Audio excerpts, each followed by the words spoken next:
nOw.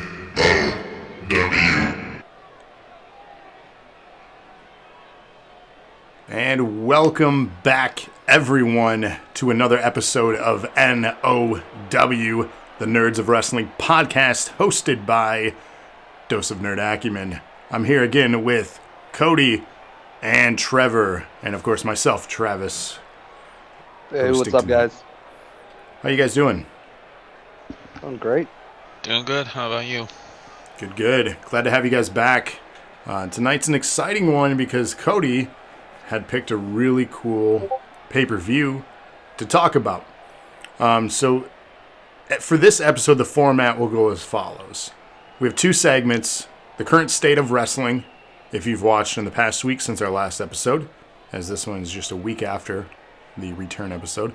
And then our second segment, we're going to be doing a retro review recap. And it's about SummerSlam 2002. So let's kick things off with our first segment.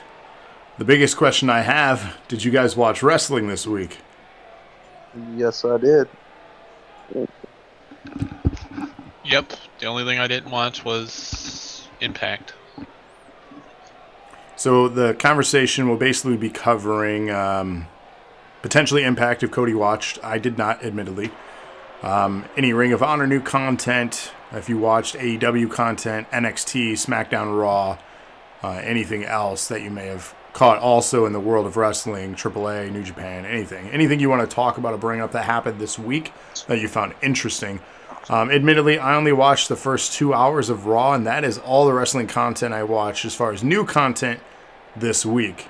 I spent the other free time watching SummerSlam 2002 for that segment, as well as you guys know already, listeners, you may not know, I am relocating to a new home. So I bought a house, and it's time consuming as far as moving. Drink it in. MX, thank you for the sub. For those wondering, too, we do this live on Sundays on Twitch. If you want to be part of the conversation, we'll try to respond to chat as best we can. Can't guarantee, quick response if somebody's like in a deep thought or something, and we miss your chat. I apologize in advance for that. But we'll do our best. So if either of you want to kick off your thoughts and feelings or anything that happened that you want to highlight this week in the world of wrestling, feel free to do so. Whoever wants to chime in. I know I'm probably going to do more of the not so mainstream recaps. So, Trevor, if you want to start with Raw, SmackDown, NXT. Raw, The Fiend and Alexa Bliss right now. One of the best angles they have going in all of WWE, I think. When they came out and did the double Sister Abigail on Selena Vega and Andrade. Alexa is amazing, I think, as Sister Abigail. If that's what they're going with. I don't think they've officially called her that. Yeah, I don't believe they've acknowledged that directly, but I think ultimately they're building something here. We'll have other followers, assuming. Also, Ricochet, Eddie Guerrero tribute. That was pretty funny. The way he sold it too, all dramatic. Yeah, his fall was a little too much for me. But with his hand on his head, like he fainted, like a 1940s movie. Yeah, it was a little much, but it was still pretty funny. No, it was definitely good. I don't think I caught that part. What was that on? Was that on Raw? So Yeah. Okay. yeah, so Ricochet had a steel chair that was slid into the ring. He caught it. MVP slid it into Cedric. Yeah. Well, he tried to. The ref was, I believe he was turned at the time. He was Ricochet down. holding They had it, ran yeah. into him. Ricochet smacked the chair onto the ground, then tossed it to Cedric, and then did the most dramatic feint that I've ever seen. And the ref turned around and saw Cedric holding the chair and went ahead and called the disqualification.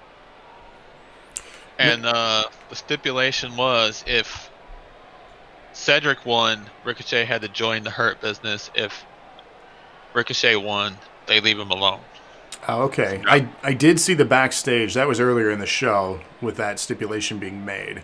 I found that interesting. I didn't obviously watch the end of it. So what ended up happening? Did he have to join? No, he won by disqualification. So he didn't have to join because of that. Yeah. Gotcha.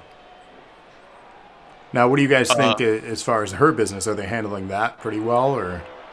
It had its ups and downs to me, but I like the group, but they've handled it kind of poorly in some situations where they've just looked weak because they just get beat down by like Retribution. I mean, that's my thought on it. But. So speaking of Retribution, I did catch part of the draft. So a lot of the angle with Retribution earlier on, where they were against establishment and their tweets about just kind of doing whatever, very confusing early storyline. That as well had its ups and downs, but I saw they got drafted.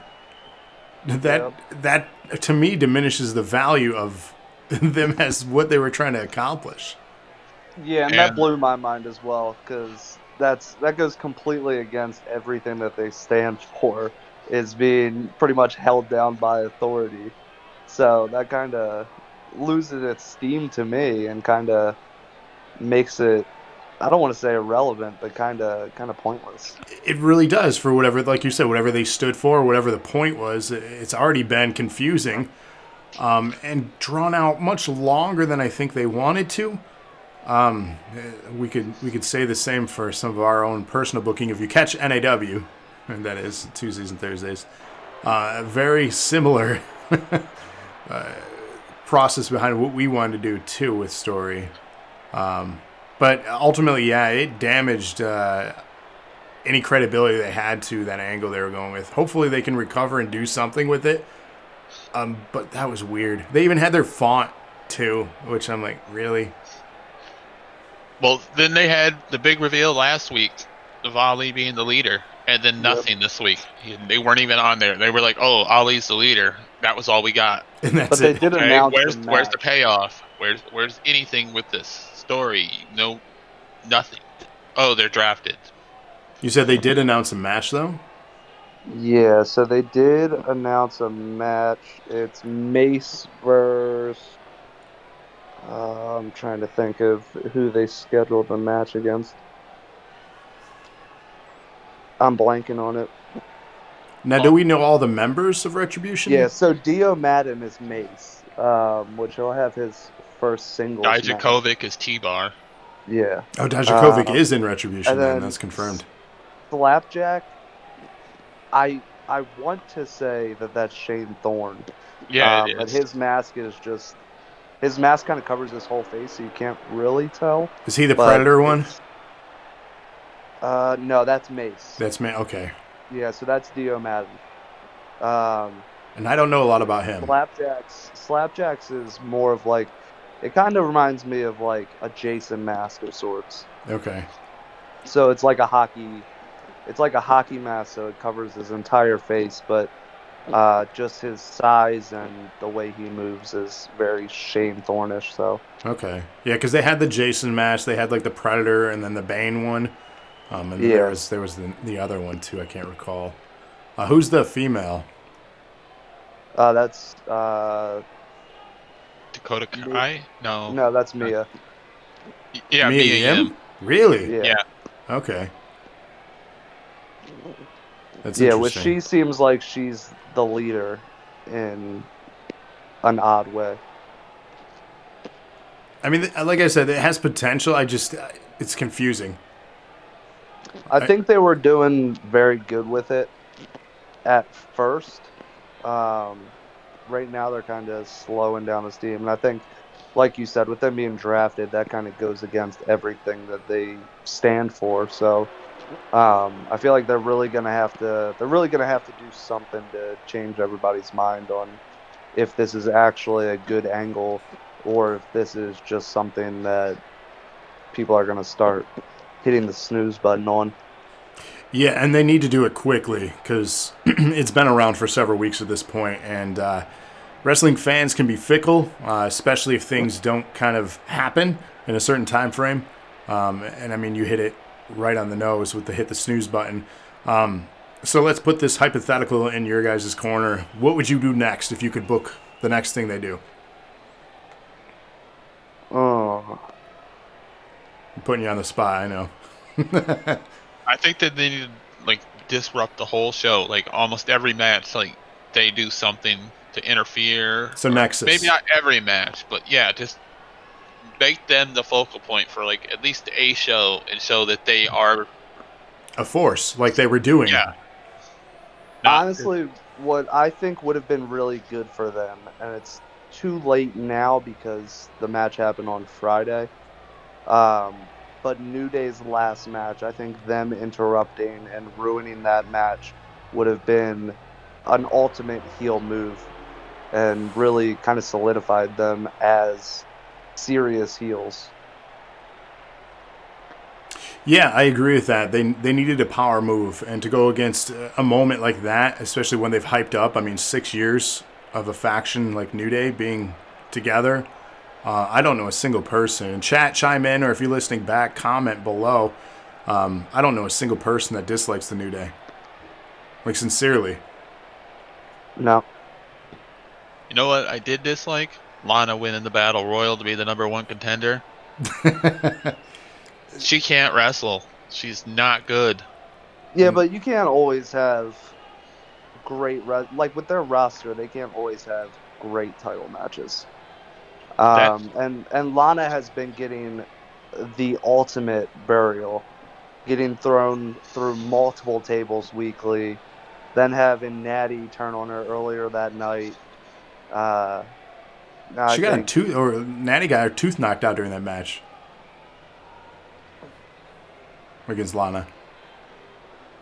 Against Lana? Yeah, that night. So when they were facing off during that match.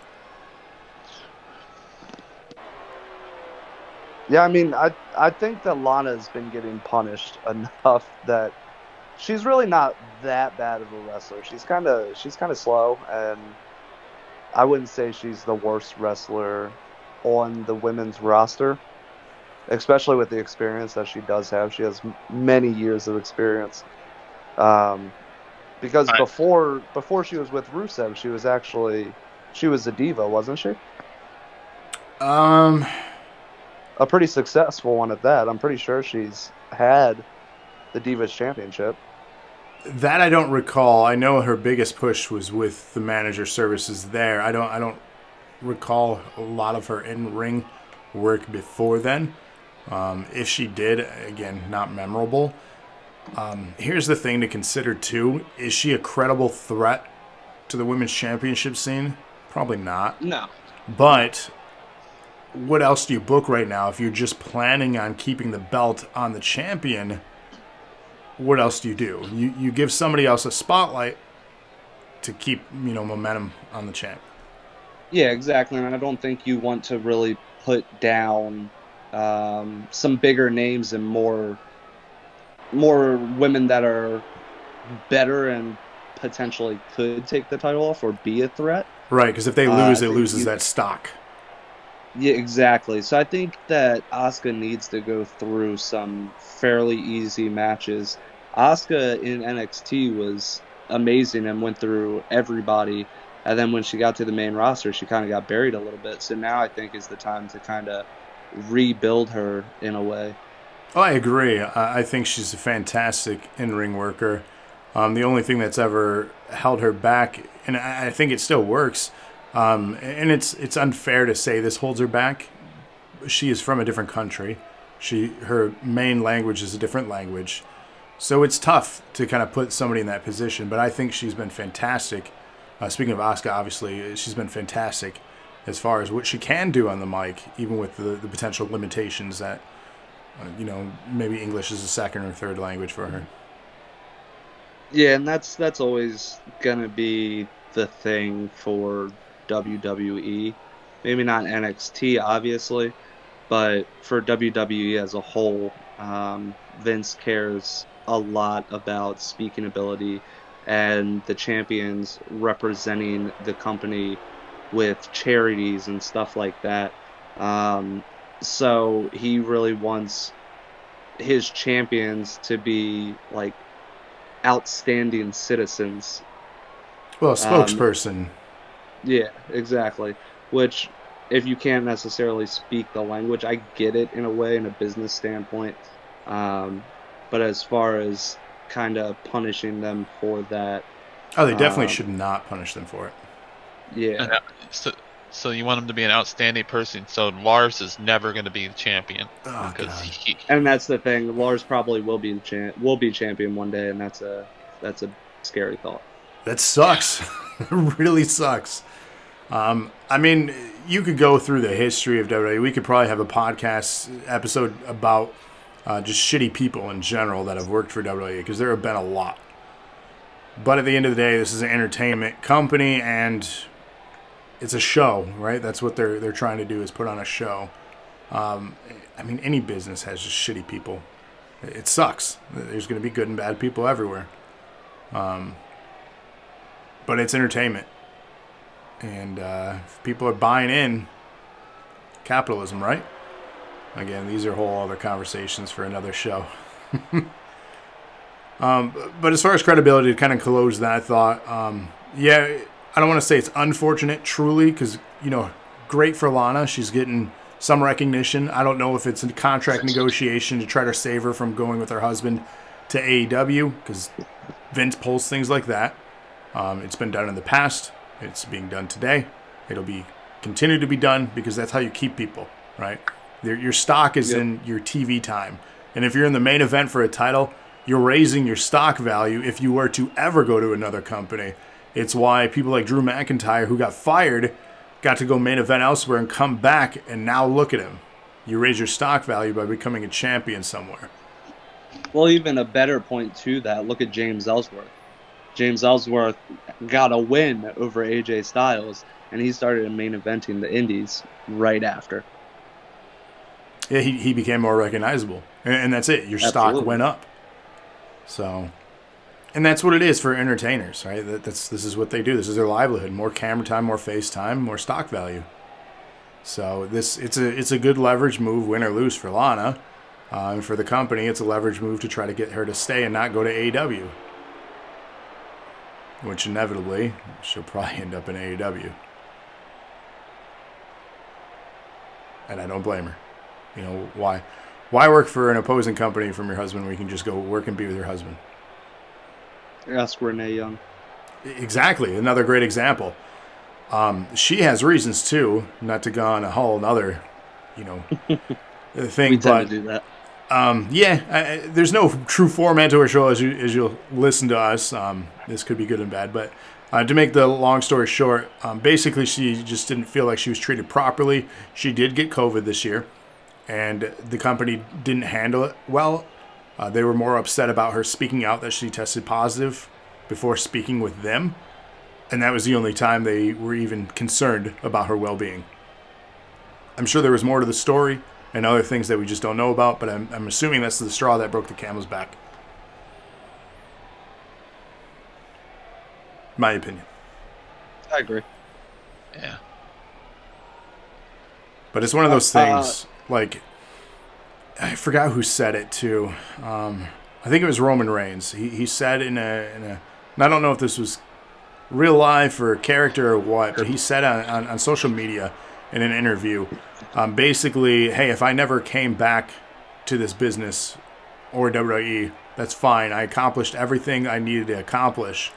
Main event of WrestleMania, as the champion, did everything. Even though I'm young, if I never get to come back, he made peace with that. And I think it's one of those things too for Renee Young. She achieved the status that she broke walls, barriers, for women in the industry. Absolutely. And it's one of those things. Where's the glass ceiling? Stop and start. Can she achieve more? Maybe. But what she did accomplish is more than anyone ever has in her position, and that's incredible. So for her to just be like, you know what? I'm happy with what I accomplished and what barriers I broke for women. I'm going to go be with my husband now because I've done it. What more can I do? So anyway, that turned into much longer thing that I had initially It's planned. all good. Continuing on with the state of wrestling, anything else we want to highlight maybe from Raw and before we move on to the other events that occurred? Yeah, Elias is so back. Say it again. Elias is back, I did see that, and he's a heel again. which I I'm pretty like. sure he was a face, wasn't he, when he left? he was a tweener. Yeah. I think they just didn't know what to do with him. A quick shout out, Herman. He says, Aloha, friends, just popping in to say hi. Then back to building a pirate ship 24 feet long, 8 feet wide. Worst month to have to take away, but love you all. Love you, Herman, man. That's a lot of work. A pirate ship. Oh, damn. Back to Elias, though. I like Elias, and I think he does make a better heel, so that's actually a good thing. I agree, 100%. Yeah, Elias is another one of those kind of like Corbin that is very great, but will he ever get the push that he's gonna be deserving of? With this gimmick, I don't think so. I think he's interesting. He is a mid-card champion at best, which I believe he has accomplished. Correct me if I'm wrong. I can't remember. That's the thing I'm trying to think on that. Has he won the IC or US? But I personally, with the character he has now, unless there's some incredible stock interest in him go up, I don't see him breaking past that. His physicality, his appearance, he's got it. He's got the appeal. The dude is jacked. I never was more excited when he had that moment. I'm trying to remember when it was, but he had a moment, a back and forth, where he got basically embarrassed by John Cena. Was it Mania? A year ago? Not this year, but the year prior? The year that John Cena and The Undertaker had their match. That was that year. Yeah. He looked fantastic. I was excited for that moment for him. He had deserved that. According to Wikipedia, he has never won the IC title. He's won the 24/7 championship 4 times. And that's it, man. All right, so I still stand by what I say. He's a mid-card champion at best with the current gimmick he has. I think he'll achieve that. He just reminds me so much of Macho Man. Yeah, I could see that, and that might be why I have the appeal towards him, because Macho Man is one of my favorites of all time. I mean, the look is there, Mm-hmm. and his demeanor and his wrestling style is all very similar. The persona is a lot inspired by Jarrett, Honky Tonk Man, a lot of those legends. And I think he incorporates all of those very well. And then again, his physical size and stature, I think that will help him. He just needs to get into the next phase of what he will be. And I think there is great potential. Just as of right now, he won't achieve much more than that. Unfortunately, truly unfortunate. Yeah. But That's hey, maybe it'll change because of the lack of people that are on the roster right now. So, any closing thoughts on the draft? I know we talked about that quite a bit on the first episode. If you missed that one, check us out on our first episode back. But any closing thoughts on the draft? I'm glad that the Fiend's on Raw and they brought Alexa too, because get him away from Roman and then all that losing. Yeah. Atticus, my son, is upset about that because he stays up late to watch SmackDown. Obviously, he doesn't for Raw, so he's upset about that one. I will say I'm not too happy with the draft. I was more excited about it when it was announced because it had so much potential to it, kind of like the drafts from the past that we grew up with. But this one, they really didn't do anything surprising. They kind of kept everybody together with storylines going on, like Seth and Buddy Murphy and the Mysterios, just all moving brands. I really don't think they did anything to really help us get better, more interesting matchups for the next year or so before they do another one. Yeah, it really didn't set up anything for the future. Like we had talked about hoping, because this is their time to build into Rumble to then build to Mania. Personally, my stance on it is that it was more so put in place because of USA Network and Fox, because obviously conflicting networks, even though they're not at the same time, it's still two different networks fighting for exclusive characters. So I think there was something under Fox saying, hey, our ratings, we're not where we want to be at, but we want these people. How do we make that happen? So I think it was corporate appeasing is why we got this particular draft. Thanks for the host, DKA. So again, my thoughts, I don't know how accurate that is. You can call me out No, I on mean my it makes thoughts. sense though, and that's most likely what it boils down to. It's the networks trying to get more views. Money. The New Day splitting up is still That was probably shocking. one of the biggest moments. That sucked. I was not a fan of that. But I get I it. don't think they bring them back together later on, so that'll be a big feel-good moment. Yeah, no, I agree. I think a reunion obviously is inevitable. This will be good, hopefully, for Big E as a single star. Hopefully he gets the push he deserves. We talked about that before. Shout out to DKA. The Packers lost. My sister-in-law will be upset about that. It sucks. But, I mean, he's on SmackDown. I don't see them making him beat Roman for a while. They should, though. God, they should, though. Especially if they're building Roman up to face The Rock, if they can get him. Which Well, they, yeah, that's in the they works. will. From what I've heard, The Rock has been asking for the match. So it's not the other way around. It's not that WWE's asking The Rock to face Roman at Mania. It's The Rock asking to face Roman at Mania. Well, he wants to put Roman over. Do you recall that Rumble? It was the Rumble, right? That Roman won? And Yes. Rock was there to help Rock him. came out there His and face. got booed. His face when he got booed. He was like, what the hell? Where have I been? Like, am I not watching the same product? He was so lost. That was a great moment.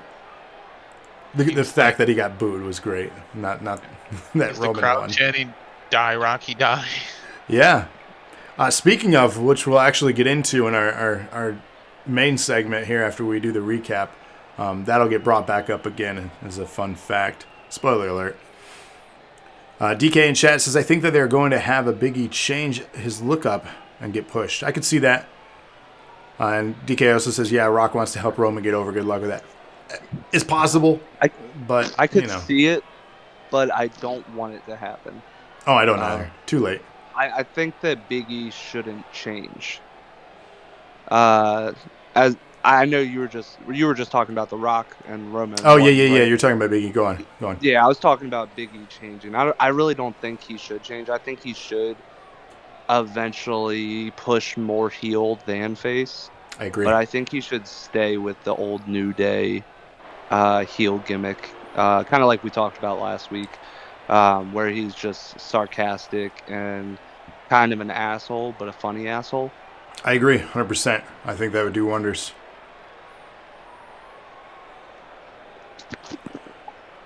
All right, so moving on from Raw, we have, of course, NXT or SmackDown. Do we want to bring that up before we talk about other promotions? Was okay. Ridge Holland. That was a gruesome injury. I don't know if you guys saw that. He caught Oney Lorcan on a suicide dive and his knee gave out. So that's pretty big for NXT, as they've been pretty injury plagued lately. Losing the guy that just carried Adam Cole to ringside at the pay-per-view and dropped him ringside. Clearly he was going to get a push, and now he's going to be out for a long, long time. Yeah, the timing of that sucks. And the NXT champion, did we ever figure out his injuries? He has 2 broken bones in his jaw, and Kyle O'Reilly had broken ribs. And Balor was hurt as well. Yeah, Balor got 2 broken bones in his jaw. Yeah, he had surgery on his jaw. Well, who's God, what's his name? I'm drawing a blank now. NXT champion. Oh, you're talking about Killer Cross. Well, Karrion Kross. Yeah, Karrion. Yeah, he got hurt too. Yeah, he got hurt. That's why he had to vacate the title. Obviously, Oh, he did end he up seems vacating. like See, I didn't watch, so yeah, I don't know. he vacated the Ba- title. Then Finn Balor's Balor the, ended up winning it, yeah, Balor's the champ right now. and then Gotcha.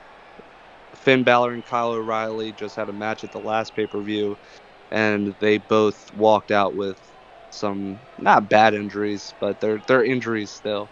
I mean, Finn Balor, 2 broken bones in his jaw. Kyle O'Reilly, broken ribs. It was pretty. It was a pretty violent match. It was pretty hard hitting. Uh, kind of very New Japan esque. Jeez. I don't think they're gonna take the title off Balor right now, but because his jaw, they said, won't take that long to be ring ready. No, and I know it was wired shut. I think it's not wired shut anymore. I think he's good, but I think he's just recouping. I don't know if you guys saw the selfie he took earlier this week, but his jaw No. is definitely huge. That sucks. He's been Yeah, pretty healthy too. Well, I take that back. When he won the Universal, he got hurt by that buckle. What is that called from yeah, Seth? Buckle The bomb. the buckle buckle bomb. bomb yeah, into the barricade. Man, timing with him. And he's not young Yeah, but I anymore don't think they're either. gonna take the title from him. That would be kind of a shame. That the only way he's really losing titles nowadays, well, the past 5 years, Injury. has been injuries and being vacated. Yeah, he's Plus, not they had young the either. title vacated twice in a row. Right, that Yeah, which sucks. that would be terrible for NXT having Karrion Cross have to vacate, and then Finn Balor's first defense, I believe, his first defense having to vacate. Yeah, Yeah. That would be a shame. jeez. So obviously NXT opposed AEW that night. What happened during that show? During AEW, Yeah. quite a few things. Most notably, I would say John Moxley versus Lance Archer for the AEW Championship. Um, AEW did, or John Moxley did retain um, in a pretty back and forth match. Um, it does make Moxley look very strong going up against these big dudes and being able to fight through pretty much everything and ending up outsmarting pretty much everybody like he did with Brian Cage as well. After the match, Eddie Kingston came out to celebrate with John Moxley. John Moxley wasn't very pleased by it because he's kind of been in a rivalry with Eddie Kingston's whole faction. Eddie Kingston ended up hitting him with a spinning back fist, then choking him out with a rear naked choke, then cutting a pretty awesome promo on a passed out John Moxley. Yeah, Kingston is really good on the mic. Oh, I he's had seen him amazing on the before. mic. Yeah, that's what you get with some of those guys that just lived on the indies and never got that call. Um, you get surprised by how good some of them are, like Eddie Kingston, who's up there in age. He's not a young guy by any means, but he's just so good on the mic. It's ridiculous. Every time he touches the mic, it's been pure gold. So this be one to go back, a good episode to go back and watch. I would say it was pretty good. That match was not the best match, but after the match, it was very good. And that's leading to Eddie Kingston versus John Moxley. It's going to be an I Quit match at Full Gear on November 7th. Nice. Cody versus Orange Cassidy was a really good match too. Yeah, that ended in a time limit draw. That was a very, very good match, surprisingly. I'm not a huge fan of Cody Rhodes. I know that's shocking to hear from an AEW fan, but Cody Rhodes really doesn't. He's a very good storyteller in the ring. Just I'm not impressed with his promos or his in-ring work, other than his hyping up AEW and his very passionate promos about his dad and his brother and everything like that.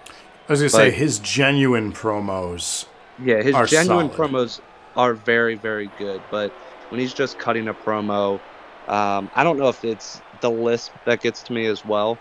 But I just can't get completely invested in Cody Rhodes. But Orange Cassidy pretty much showed everybody what he's been showing everybody for the past 6 months is how good of a wrestler he actually is. Um, once he takes off the comedy gimmick and actually gets serious, He can he's wrestle.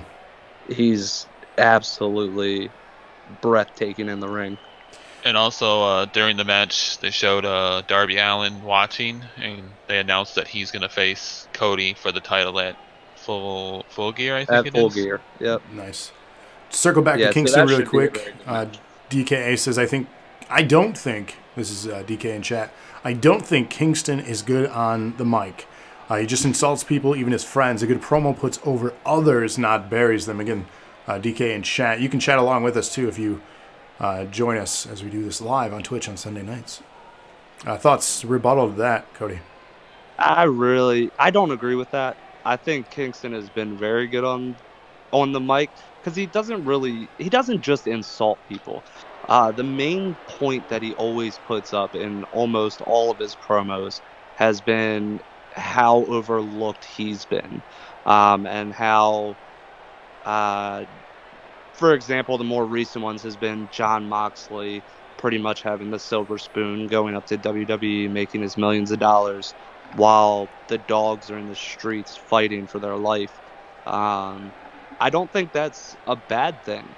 Uh, I mean, some people might view it as bad, and it's not really putting people over per se. I don't think it's burying them though. I think he's just more elevating himself than anything else. I mean, Moxley's a bad example for that because he grinded himself through the indies before he got to WWE and made a name for himself. Obviously, the name he carries now.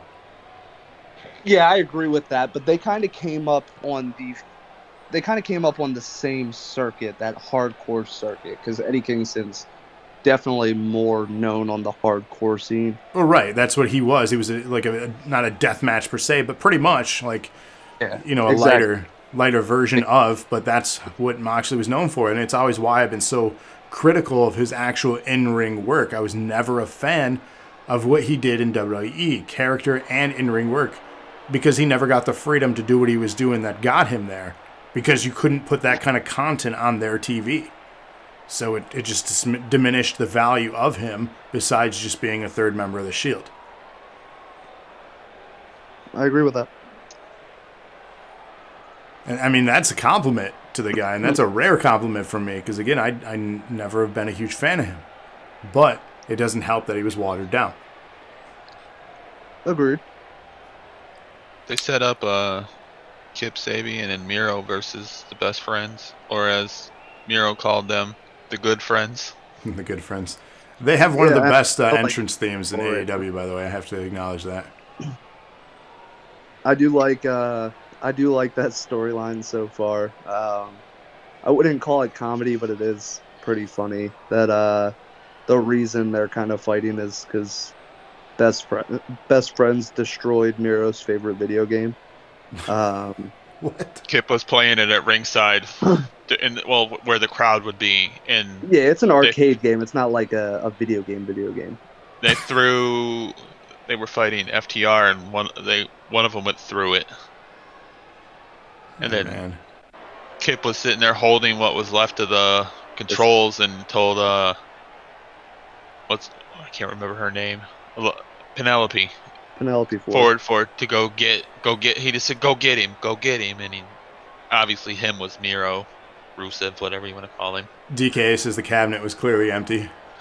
Yes. Hikaru Shida and Big Swole actually had a good match, which is rare for AEW to have good women's matches. They have some good women's match, not used always, but they just don't have the storylines for them.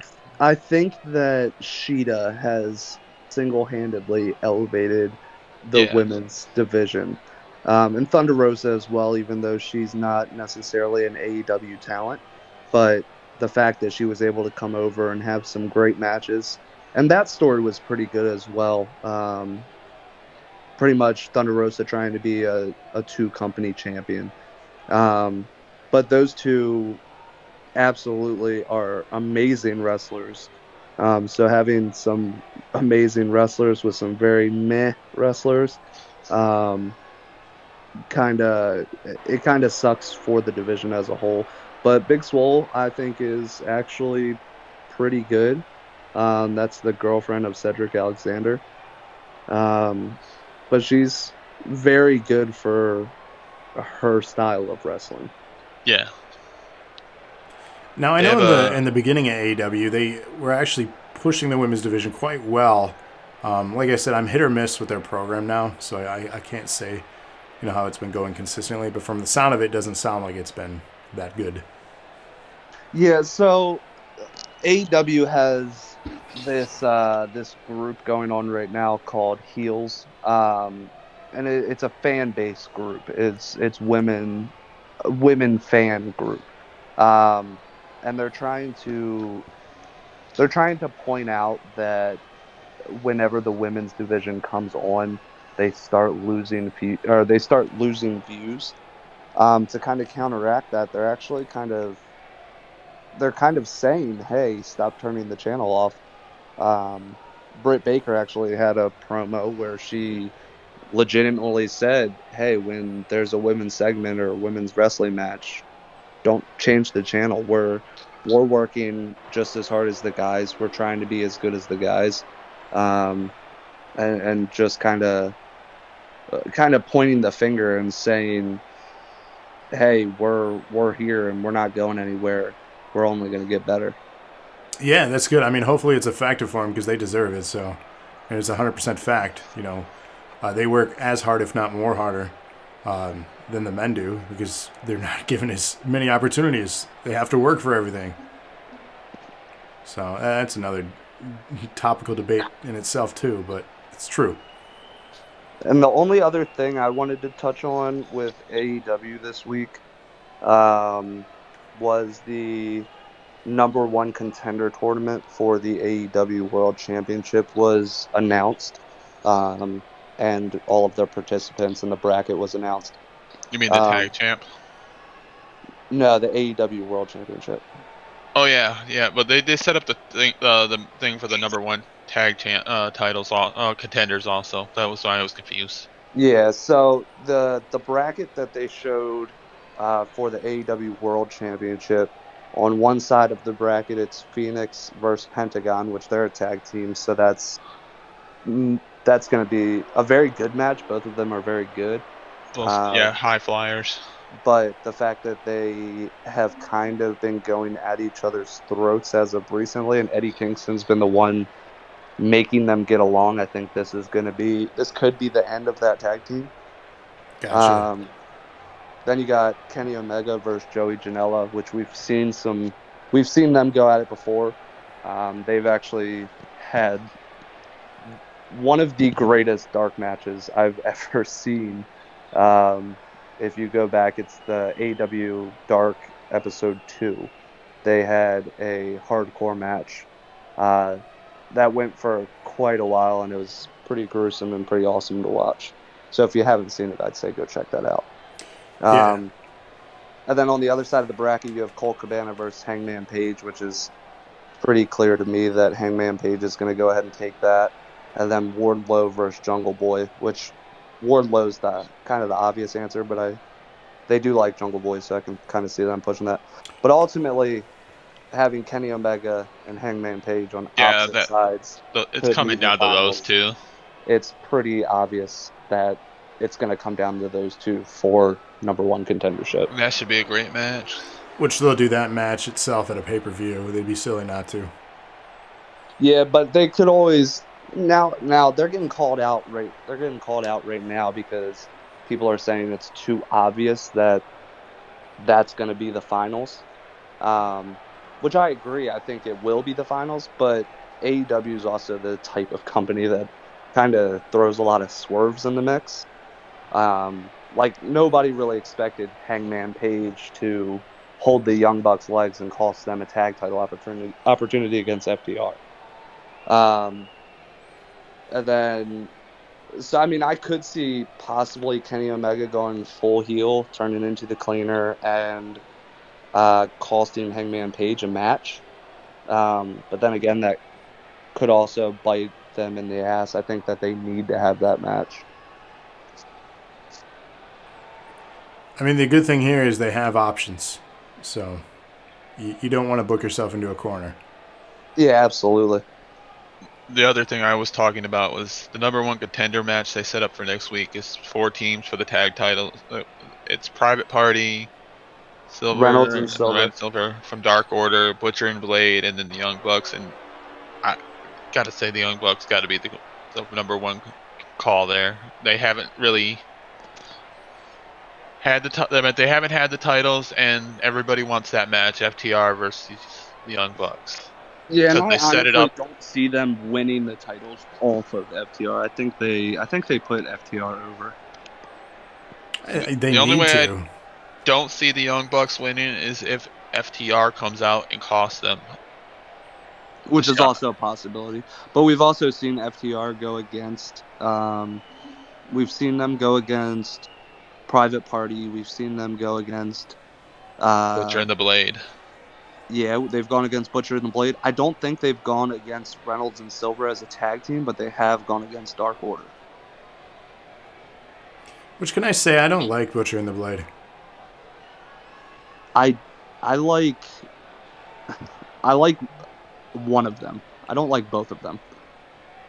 It's just I don't really care about them either way. It's a weird gimmick. It is a very weird They gimmick. had them as like mercenaries, and they lost like everything. They never won, so they weren't very good mercenaries. And then they just basically got rid of that. Well, they look like they're from a Poppy music video.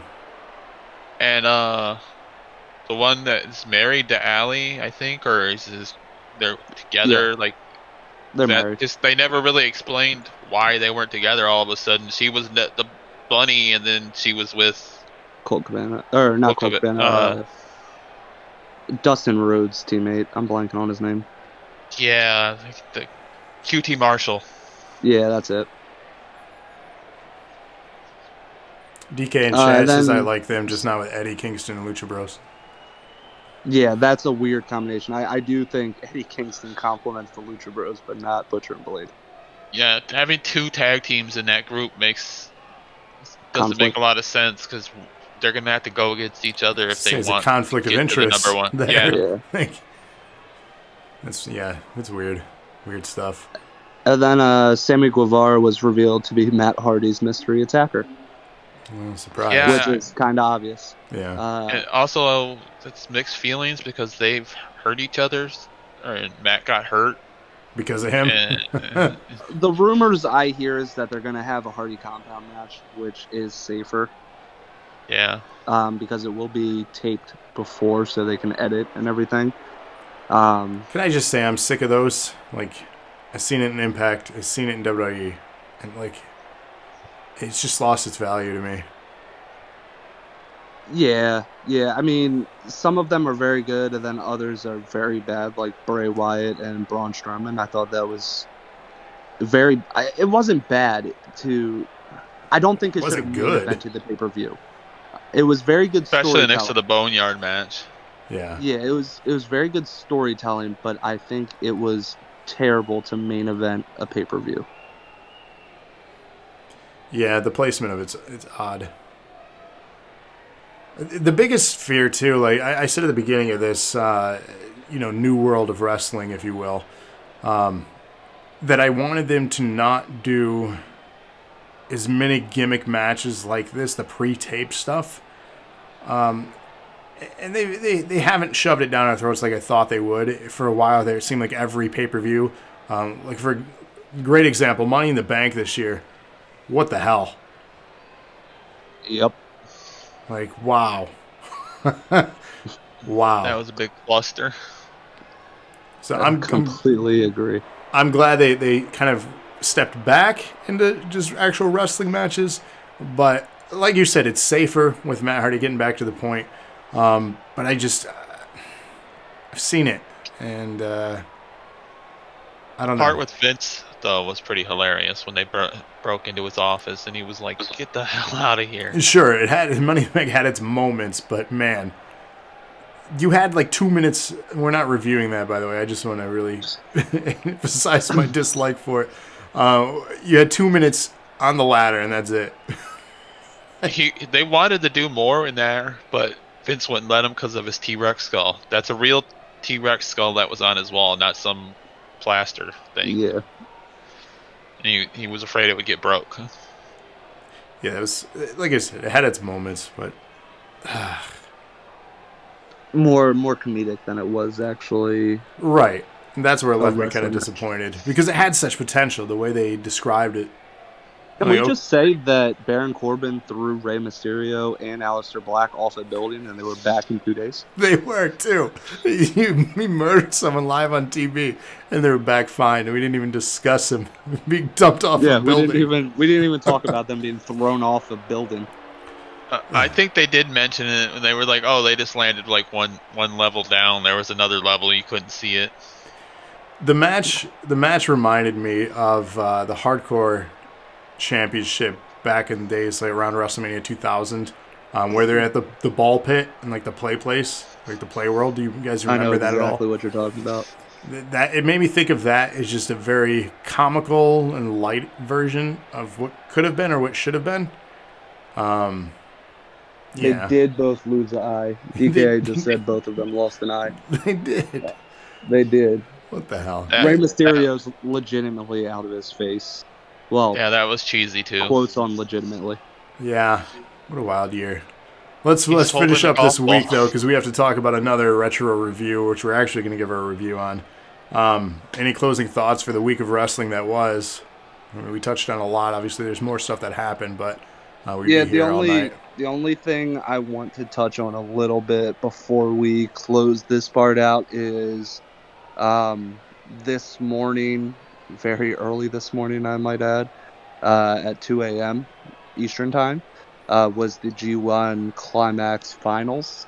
I'm not really going to talk about any of the tag team matches that happened because that's ultimately all the show was besides the main event, which was Kota Ibushi facing Sonata.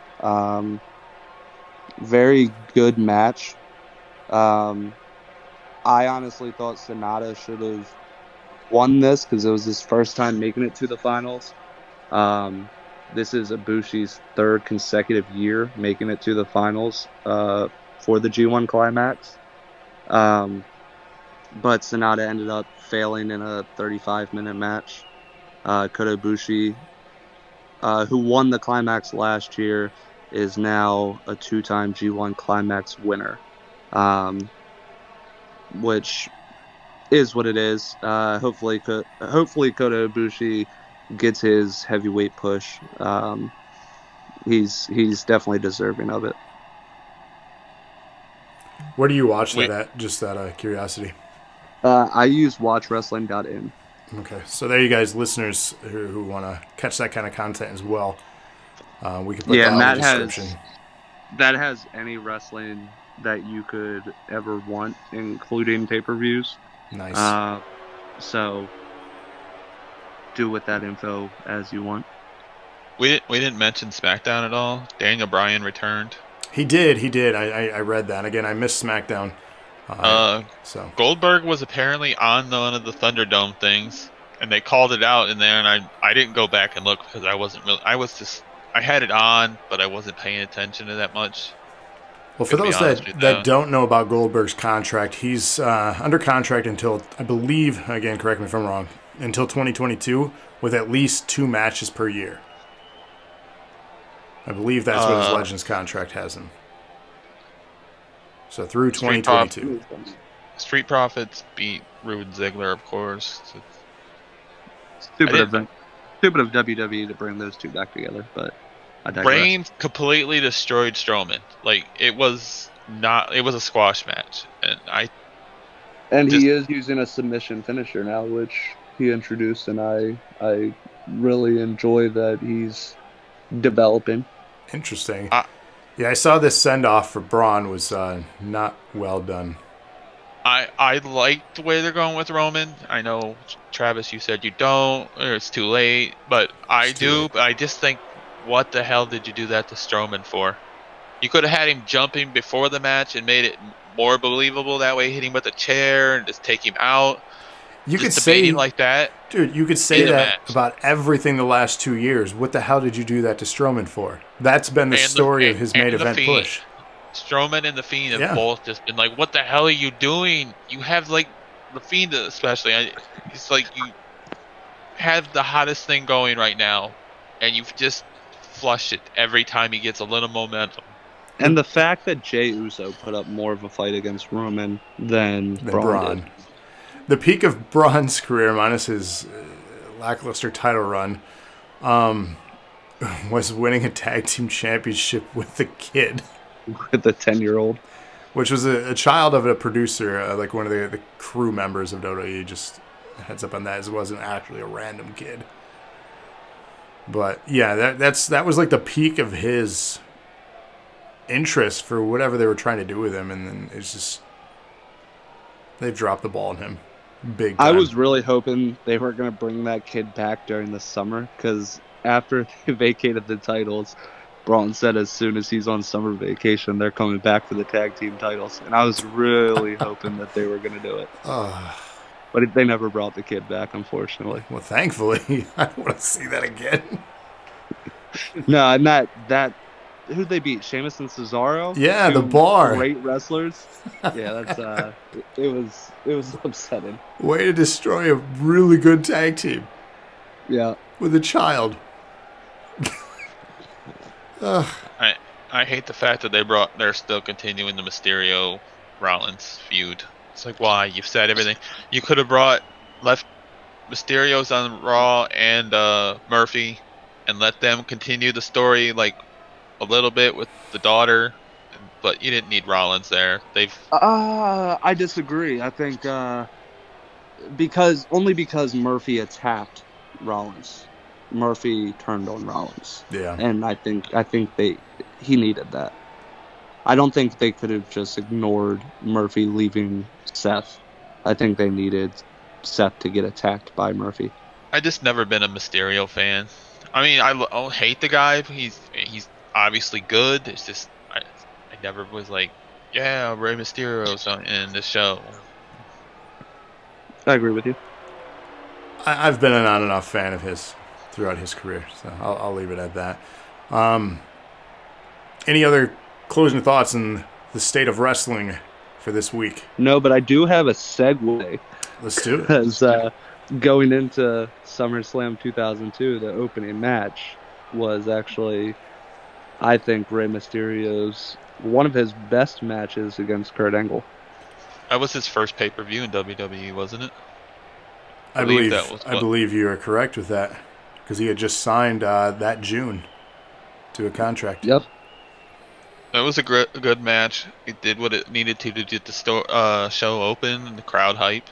That was arguably the best 10-minute match I think I've seen in a long, long time. So to give you some history on this, we're speaking of SummerSlam 2002, the 15th annual SummerSlam event brought to you by WWE, and it was hosted in East Rutherford, New Jersey.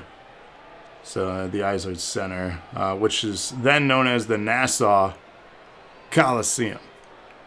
So the opening contest, as you had spoken on, the great segue was Kurt Angle and Rey Mysterio. So let's continue with our thoughts on that. You said it was one of the best 10-minute matches.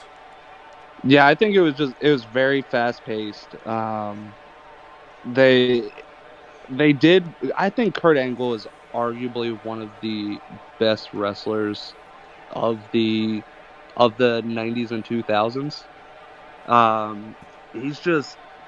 He transitioned so well from collegiate wrestling and the Olympics to being an in-ring performer.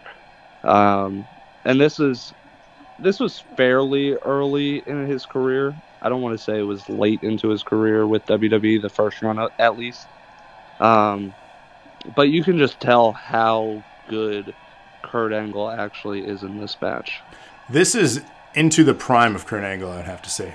He joined the Yeah. company in late 1999, so we're in the midst of summer of 2002. So he's got a few years under his belt at this point. Yeah. I always he liked was how bald by this point. He was could be bald by this point, serious. thanks to Edge. serious and sometimes, and comedic wrestling and others, and just he had a bunch of great range. I agree. There are people out there that dislike Kurt Angle. I can honestly say I was a fan of his work. Yeah, it's true. It's damn true. It's damn true. It's real. It's damn real. A little bit of insight, too, about this event. They kicked things off, and this is a place that I always wanted to go to that I never got to go to. You guys, well, Cody specifically, maybe you've been because you're closer, but maybe not. The World. Do you remember The World? The restaurant? I do remember the World. I never went, but You never that's went? always something I wish I went to. Same. It always looked like such a great time.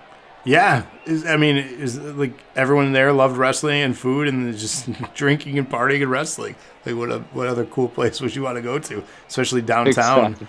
You know, right in Times Square there. Like that's if you've never been to Times Square, that's such a cool place. I definitely recommend. So at this time, the brand split was happening. It was about the end, the last year or so, about the Attitude Era. Anyone ever heard about that era? Nope. Nope. We had split rosters, obviously, it was the brand split, so it opened up with Cole and Taz, Michael Cole and Taz on commentary for SmackDown. Like you had mentioned, a hot start. The crowd was feeling it, very loud. New York crowds generally are. There are select crowds across the nation that are louder than others and more into it than others. Chicago, a notorious crowd. New York, a notorious crowd. LA, I believe, is another. I'm sure you could name so many more. So we see Kurt Angle come out, kicks off the show to a surprise attack from Ray. So we have a heated rivalry for this match. I was surprised Ray lost his first ever debut pay-per-view match. I mean, it was a good match, but but I don't think at that point in time Ray didn't have as much hype, I guess. WCW, he was good, but he was never really the top guy. Even in the cruiserweight division, he was never really the top guy. They used their cruiserweights very badly. Oh, there's so many of them, though. That's why Jericho left. Yeah, so I mean, Rey Mysterio, yes, people that watch WCW knew him, and they knew that he's had some very good matches, like with Eddie Guerrero at Halloween Havoc. But I don't think he was a big enough name to go over a guy as hot as Kurt Angle was in that time. No, Kurt Angle had so much momentum, and it was right booking for Kurt Angle to get the victory at this time. With the timing, too, of Ray signing, you speaking on his momentum or hot streak, WCW ended in March of 2001. Rey Mysterio signed in June of 2002. So you're talking about a year off TV. It's hard to kind of get that momentum in 2 months for this particular first pay-per-view match for him and get the crowd interested enough to put him over that quickly. I don't know if the reason he didn't sign right away, if he was one of the Time Warner contracts, he was just sitting at home, or if he went to Mexico or went somewhere else. I don't know about that period of time for Rey Mysterio. Listeners, please let me know or let us know in comments, unless you guys know. I don't know. Nope. Because I know a lot of people were starting to sign in the year 2002, 2003 because they were sitting at home getting paid by Time Warner, the deal. Goldberg was another one. Flair didn't sign right away. A lot of the bigger names. Most of the big names. That's why they should have delayed the invasion angle. Yeah, most of them really didn't. They didn't go over right away. The main people that did go over was before WCW ended. The guys that left. So you got the New Eddie Radicals, Guerrero, Chris Jericho, Chris Benoit, those guys. Dean Malenko. And Dean Malenko as well, the guys that left WCW and went over to WWE before it all ended. Moppy. Quite the motley crew. You don't remember Moppy? Yeah, with Saturn. Yeah, Perry Saturn. That was a punishment angle, by the way. Anyone knowing the history of that? Funny stuff there. Look that up. That's another topical thing. DK said the big ones like Hogan and Goldberg signed with Time Warner and not with WCW, right? Which is why, as mentioned, like NWO and other things, they delayed their joining. Yep. Which sucks, but at the same time, if you're getting paid millions to not wrestle, do you blame them? Yeah. No, No, you don't blame any of them. No. I would sit on my ass too for $1 million or more. Hell, I'd sit on my ass for $500,000. I'm sitting on my ass right now for free. So let's just say I'd sit on my ass. I'm lazy. Hogan was getting paid to stay at home, says DK. Booker T was night. I don't know what that means. What do you mean, DK? Was not, I'm assuming? Because Booker T was one of the early. DDP, another one signed right away. That could be another show in itself, the invasion storyline, because all of us, I bet, have a lot to say on that. Yeah, which I'm sure we'll hit that one day. We will. We will, because I want to talk about that. That's for me. I was 16 years old, so like prime wrestling fan. I did scores on these matches. I don't know if you guys did. It wasn't like a requirement or something we talked about, but I did a 5-star rating for each of the matches. You can come up with one now if you want, or just you don't have to. I gave it a 4 out of 5, that opening match. It concluded with Angle tapping out Ray, and again, I highlighted it as a very fast-paced opener. Great match, not a perfect 5-star, but it was a 4 out of 5. Yeah, I would also. Yeah, I'd give it a 4 as well. I think it was one of the best matches on the card. It was a very good opener. And I did like how strong Angle looked at the end, catching Mysterio with the ankle lock, and then how forcefully he was dragging him away from the ropes because of how little Rey Mysterio weighs. Right, selling it so well. Like it was a good opener. The energy was there. People were ready to watch wrestling. Absolutely. We then transition, unless you guys have more to say. Nope. No. We then transitioned to backstage. There was a Stephanie promo, the brand wars against Eric Bischoff, so opposing general managers. Obviously, Eric Bischoff on Raw, Stephanie McMahon on SmackDown. And then we transitioned to Lawler and JR on commentary for Raw.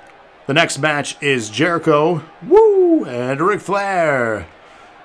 For me, I dubbed this as the showcase of the showboats, both charismatic heels, and both of them battled previously in WCW. Thoughts? Flair really showed his age in this one with his offense. He sold the hell out of his other move when he took a move, but his offense was mainly chops. He didn't get a lot. I know he never was the biggest offense guy, but all night chops. No, it's very old school wrestling. I'm not saying it was a bad match though, because it was still a good match, but I would put more of that on Jericho at this time.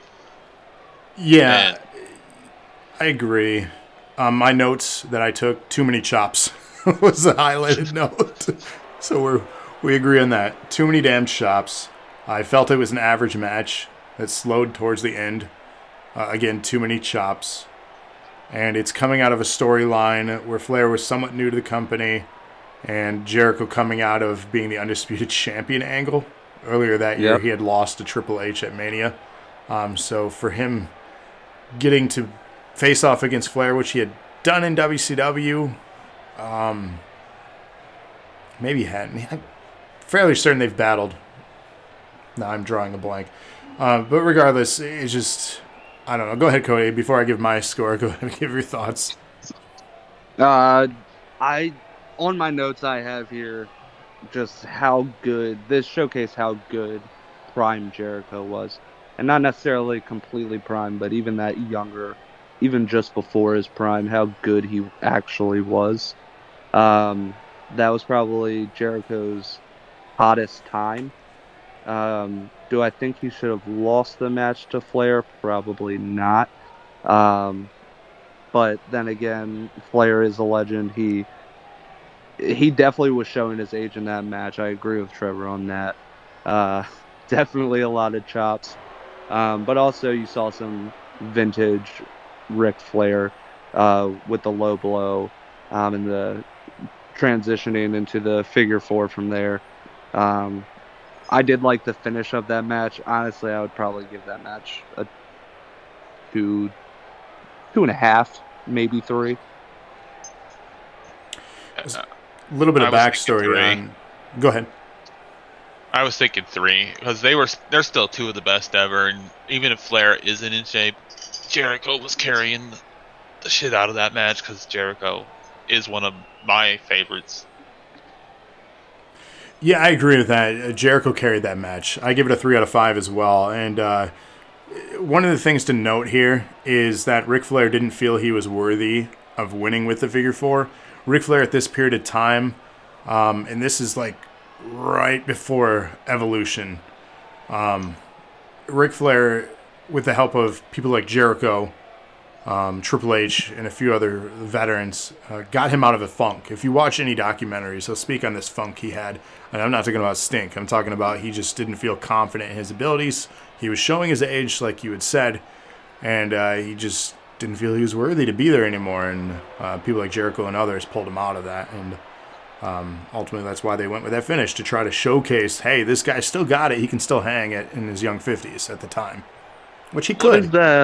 What is the documentary that WWE Network has? Is it Untold Stories? I believe The so, story of yeah. Evolution. Yeah. He goes deep into that story. So if you're ever thinking about looking into what we're talking about, watch the Untold Stories on WWE Network.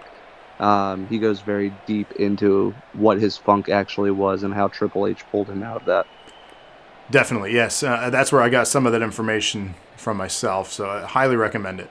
Watching that if you haven't. If you have the network, watch the documentaries. It's really cool stuff on there. Any other thoughts on Jericho Flair? Nope. Transitioned to Brock backstage with Paul Heyman. I was watching with Andrew Alana. And she's like, wait, what year is this? How long have they been doing the Paul Heyman Brock thing?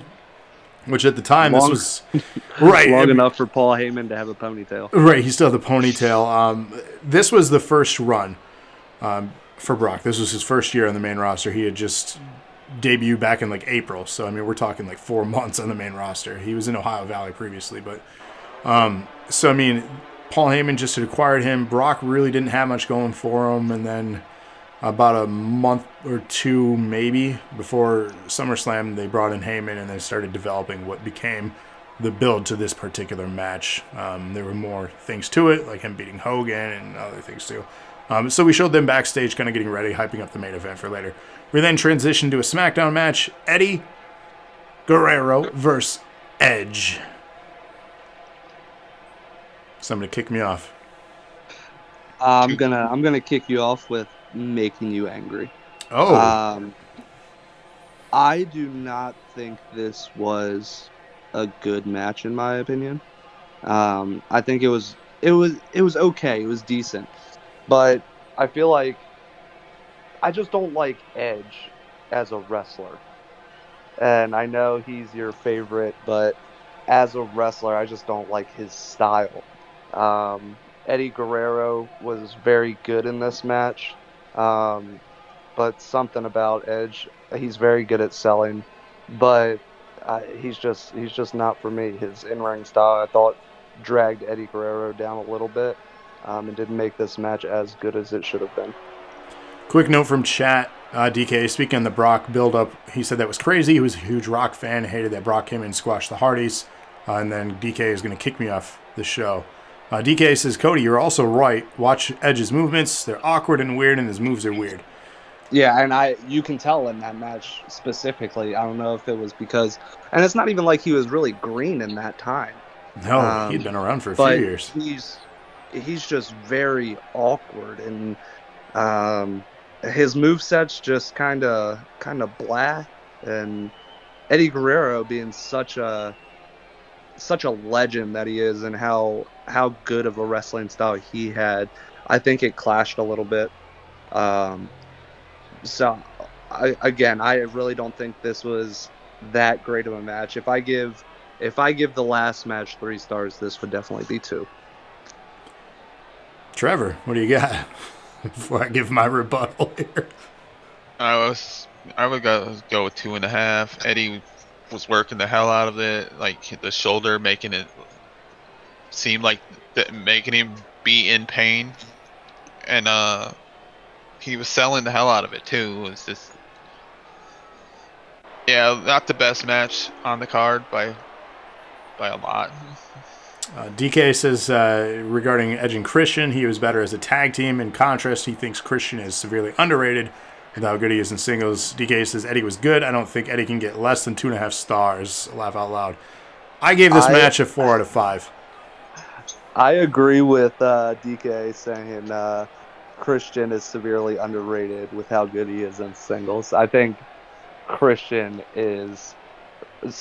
I don't want to say he's a lot better, but he is better than Edge, in my opinion. DK says biased. I am slightly biased. I want to bring something up, too, about this particular pay-per-view. Look at all the participants. Well, a vast majority. All of them, or all of them will be, for the most part, Hall of Famers on this particular 100%. show. Like, this was a stacked card. Like, I didn't realize that until rewatching. I'm like, almost all these people are top of the wrestling world, and how they just spread them all out throughout the card was incredible.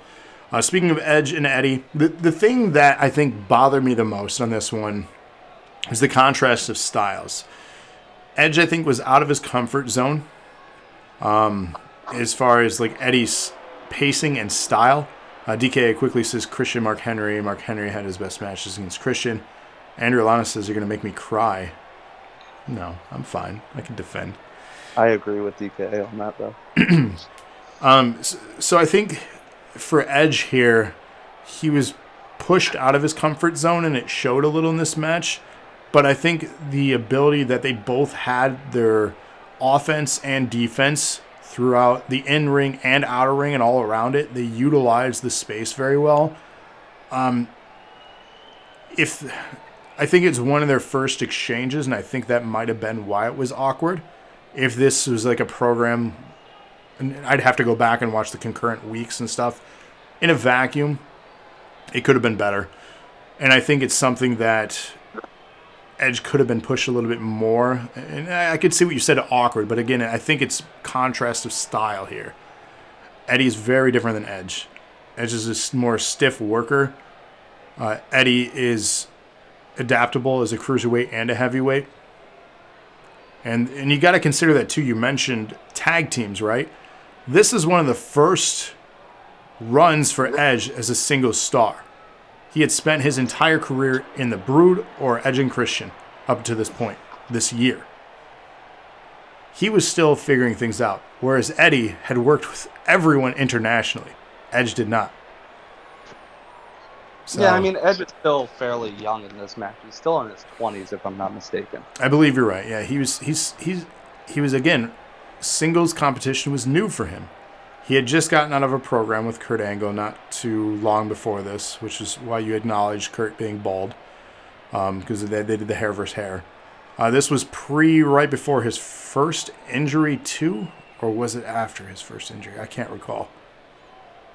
DK says until Edge went heel, he didn't really have a style. He just did moves like a bad creator wrestler. Jeez. Was this hate on Edge night? God damn. Again, he was every night on Edge night. Every night. This podcast can be canceled. Jim is involved. I don't hate Edge. I like Edge. I think it's a very popular opinion, honestly, through wrestling fans. That I don't think he's the best, but either people loved Edge and Edge is their favorite wrestler ever. Yeah. Or is. the other big grouping of people thinks that Christian was the better wrestler out of the two. I don't discount anything of Christian's bit. I loved him, almost as much as Edge. That was, again, one of my favorite tag teams. Loved the stuff they did. I loved just everything about them. The pose, the comic stuff. And like, they did it all. That's what they were so good at. They could do it all. They were great charismatic faces, but they were fantastic heels, too. DK says Edge does have good mic skills. He had a good look, good character, and we faced coming out to Rob Zombie. Yeah. This is not the Edge show or praise Edge night or diss on him. I just wanted to highlight why I gave it a 4 out of 5. I think it was a solid match. There were minimal mistakes. And with some fine tuning, I think they had potential to give it a 5 out of 5 at some point. So you think that match was as good as Kurt Angle and Rey Mysterio to open? Yes, just different styles, but yes. I cringed a little bit there. I'm not gonna lie to you. I mean, that's fine. I I'm also not respect it. doing half points. I'm just doing whole numbers. So I got you. Trap, you said that they were all Hall of Famers or would be, and Benoit will never be a Hall of Famer. I mean, And unfortunately, but that's I another don't think topic. Test will be either. What's wrong with Test? He'll never be a he's Hall not. of Famer.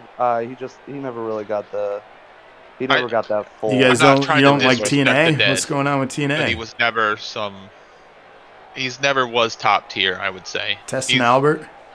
He's good. You don't like the but not- testicles? Didn't like what? Sorry, you cut out. The testicles. You don't like the testicles? Oh God, here we go. Whatever. TNA was good, liked him instead. See? Okay, see. So yeah, speaking of, let's transition now out of the SmackDown match. Un-Americans promo, Lance Storm, Test, and Christian. Easy heel right here. You get a bunch of people who aren't American to be un-American. You're going to get booed. Just disrespecting the flag. Yeah, you're going to get booed, disrespect the flag, piss on America. It's an easy go-to to try to get everyone against you. Especially They might get shot now. A year, less than a year after 9/11 is when this group came together. Yeah, I mean, you're literally weeks away from the 1 year of that event. So, yeah, talk about timely nature of this faction. And, I mean, maybe it was very much intentional. How do you get heel absolutely, heat? You do that. And it worked. It worked incredibly. So we got the Raw Tag Team Championship match. The Un-Americans are the champions. Christian and Lance Storm against Booker and Goldust. It starts off with, of course, the USA chants. I said it was kind of like just weird tag teams. Like Booker and Goldust, I know it's kind of like we look back now and it makes sense, but it's a weird tag team, in all honesty. It is, but they worked really well off each other. I know Booker, Goldust doing the stupid shit, and then Booker just reacting to it was always funny to me. And that's the thing, they were comedic value when they both were actually tenured and talented wrestlers. So it was weird chemistry, weird booking. A lot of the notes I have for this, I said the pacing stayed kind of consistent throughout. It featured a generic hit from the refs, from the heels.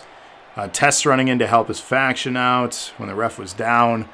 Ultimately, I gave this one a 3 out of 5. It was average. Yeah, I would have went 2.5. It was good, but nothing innovating. Yeah, I'd give it a 3. It was a good tag match. It wasn't amazing by any means, but it wasn't bad. It was kind of average. But I would only jump it up a little bit because of the ending. I did like the heel tactic ending. Yeah, it worked, so but it was generic. That does push it up a little bit for me. And how angry the crowd was definitely shows that it worked. Yeah, it worked. In Vince's eyes, it worked. They got the crowd reaction that they were looking for. Yep, and like I said, that's why I said it was fine. 3, it worked. It did what it needed to do, but it was forgettable at the end of the day. Yep. So we go then to, unless anybody wants to add any more, there's really not a lot to talk about. No, this segue that you're about to pull. Yeah. What the hell? We're going to the world. Nydia and Noble having a makeout contest. Rosa, Eden, thanks for the follow. Nydia doing a makeout contest at the World in Times Square. What the hell? this segment would not fly today. Jamie Noble telling her pretty much to jump on him and make out with him, and Jamie Noble talking to the guy saying, "You like that? Give that tongue to him." Uh, that would not fly today by any means. I had forgotten about that, like this happening, and then there was another thing that we'll get to later on in the show, which at this point I'm like, what the hell was this? But there was something else that made it even worse. I'm like, what the hell? This was that era. Yeah, it really was that era. It was the shock value TV. It was the ending of the Attitude Era. They had done everything, and they were still trying to figure out things to get ratings, and desperate. Because you don't even have competition at this point. Like, what are you doing? But yeah, that was just bad. That was weird. And then we go to Steph and Bischoff backstage discussing the show, and then they have sexual tension. Like, what was that about? Did anyone pick up on that, or is that just me? Vince has loved, pretty much since Stephanie got on TV, Vince has loved sexing up Stephanie, and I put quotes on that. But he has loved making his daughter do some of the most questionable things and she that has. A father should not do. No. I mean, he wanted to do an incest angle with her. So weird. And she was like, no, hell no, never happening.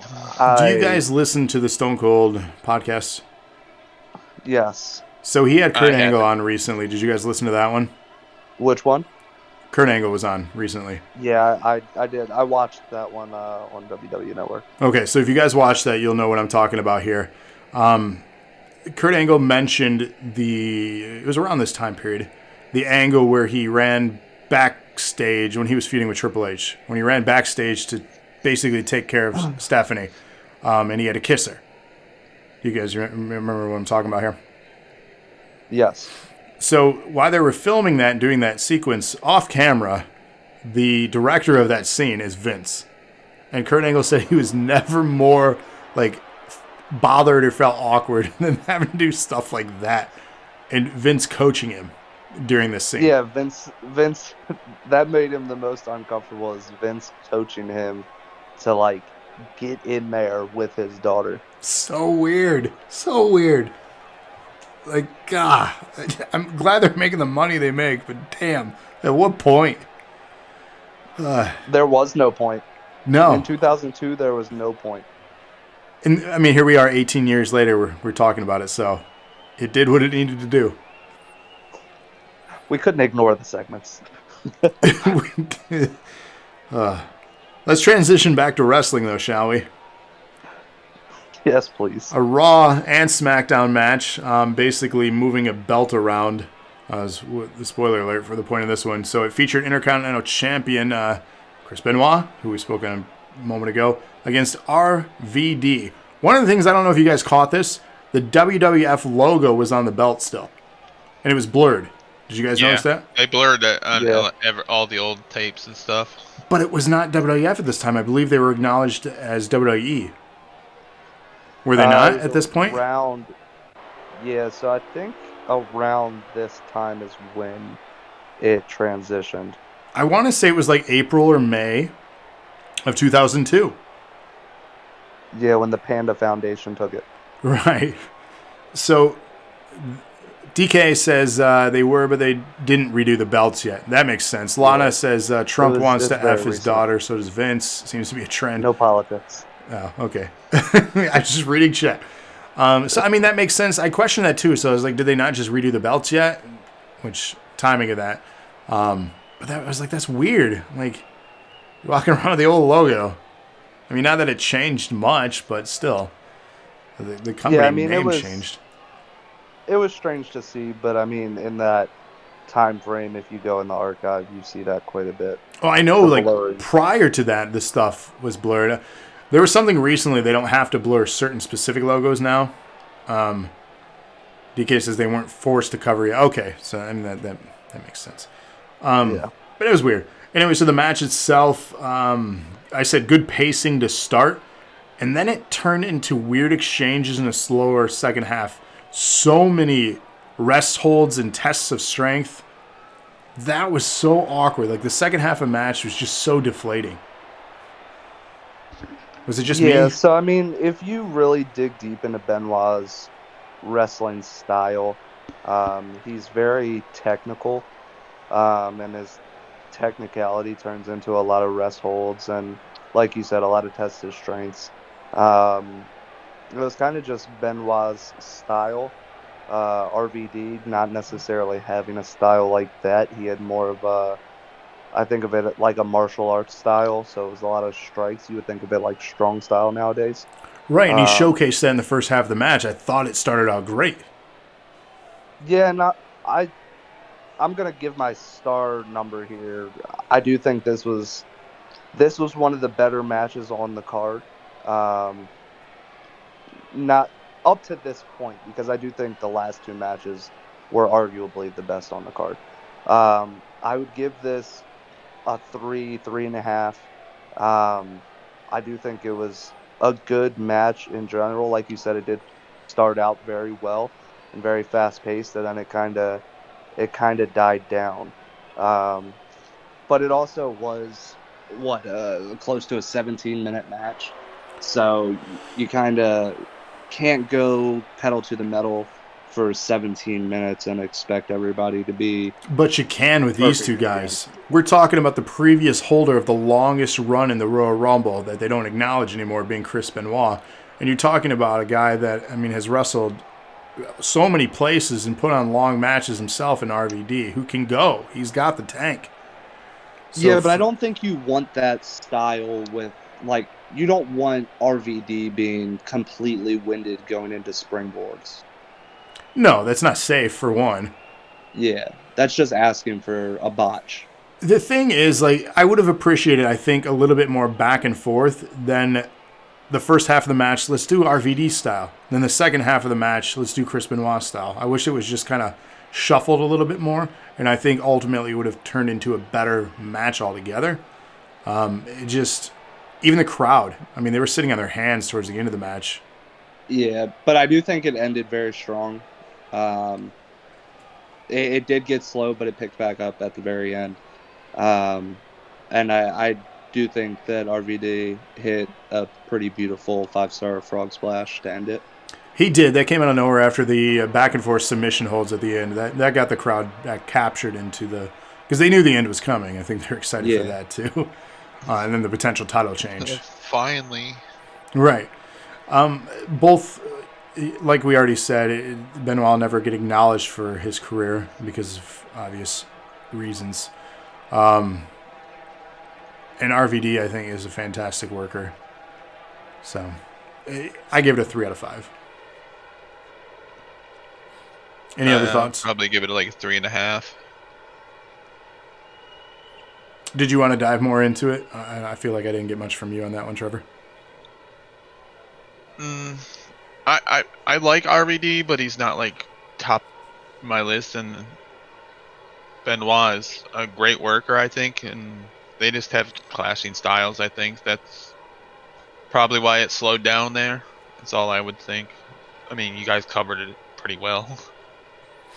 RVD's great. His highlighted moments are obviously ECW One Night Stand with Cena, and then a 5-star off the Elimination Chamber. Yep. Those are a few to highlight moments of his career. He's just a good worker in general, but And then, like to eat a little too much. and then getting Impact kicked off of Twitch. yeah, they're back on there, but They are back on there, but they got banned for they were banned for a moment. bit.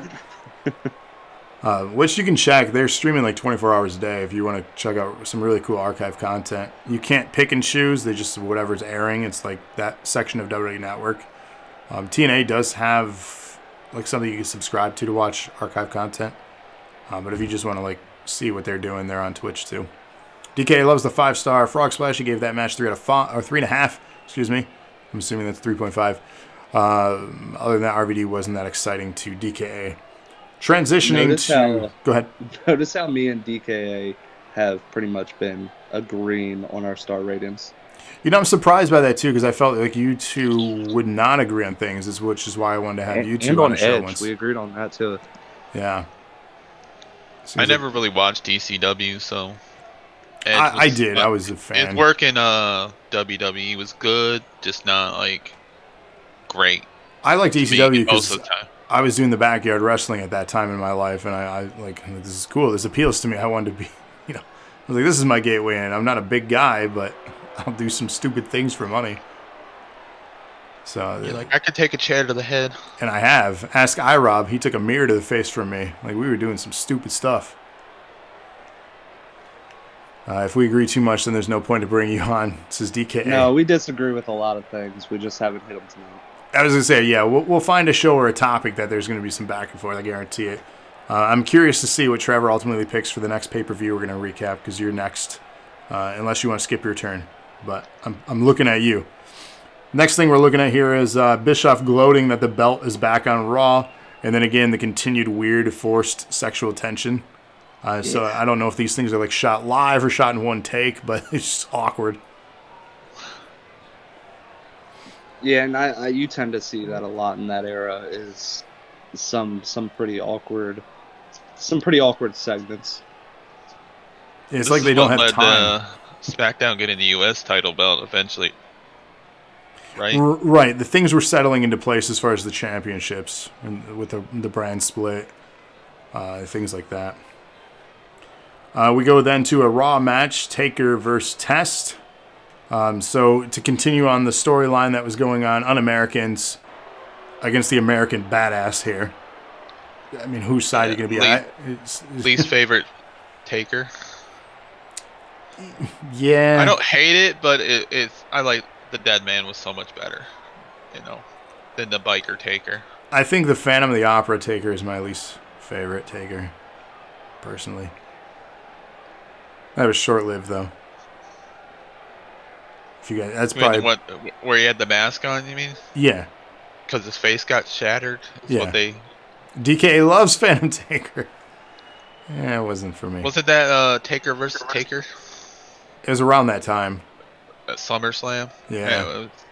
It's like 95 or 94 or something. I don't know. Brain is foggy. It's all the fog. I like the storyline, though.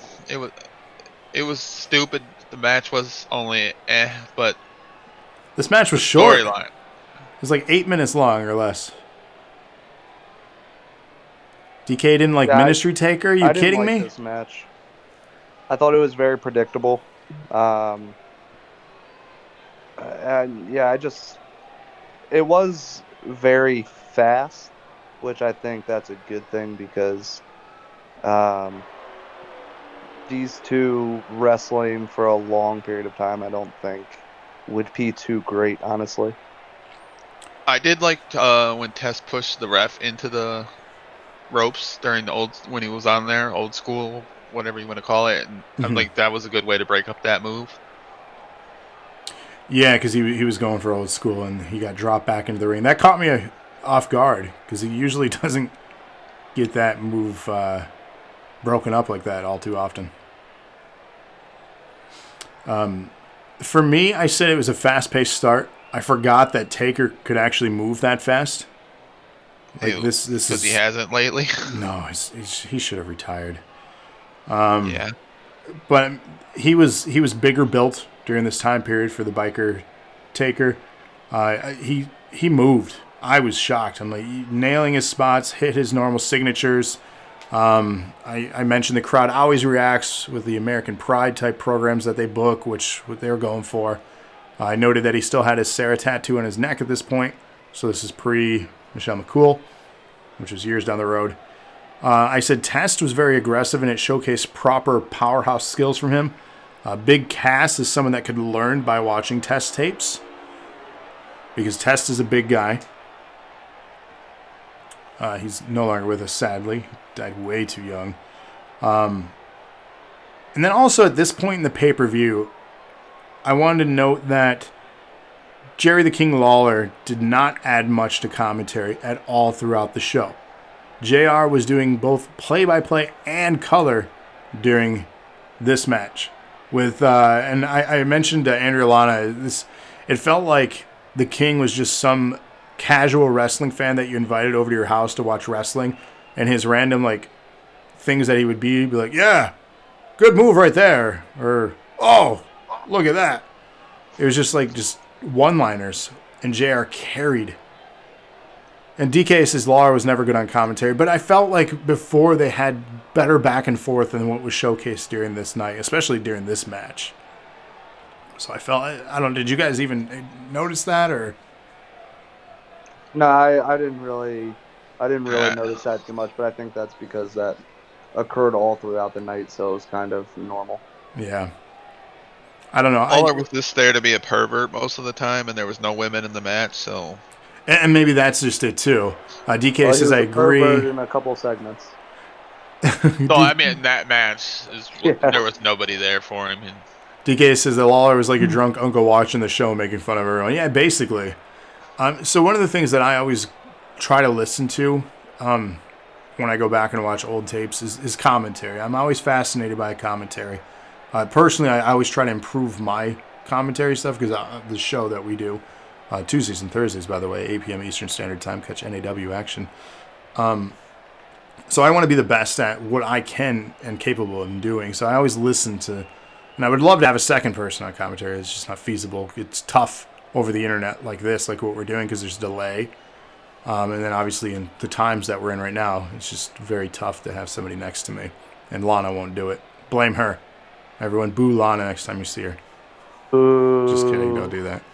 I have an idea, Travis. You have an idea? I'll come over. Yeah, I'll sit outside, and you can just turn it up so I can hear you. You do realize it's going to be winter. I got coats. You're not sitting outside. Yeah, Coach solved everything, duh. That's how Michigan. I told Locke how that's how he could come update his character. He could sit outside. You could just push the TV in front so he could look through the window and sit outside and do it.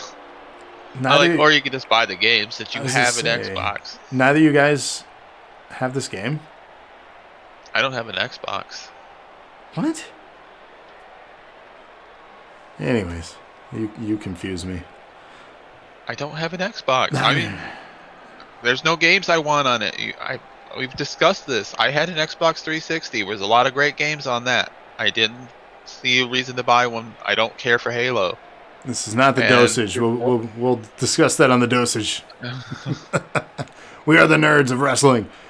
In conclusion, Taker wins after run-ins from the Un-Americans with a boot to the face and chair. When Test tried to use a chair, he then lands the tombstone.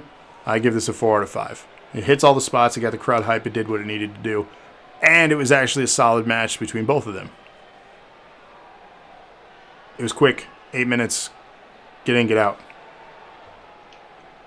I'd drop it to 3.5. It was so quick. But Taker, I love Taker. Even this one. One of my all-time favorites. Top 5 easily. Test, not so much. I'd give it 2.5 stars. 2.5? Wow. Wasn't for me. Fair enough. DK says 4. There we go. Now we disagree. Let's move on to a match that we can't really give a score because it was unsanctioned. It didn't technically happen under their guidelines.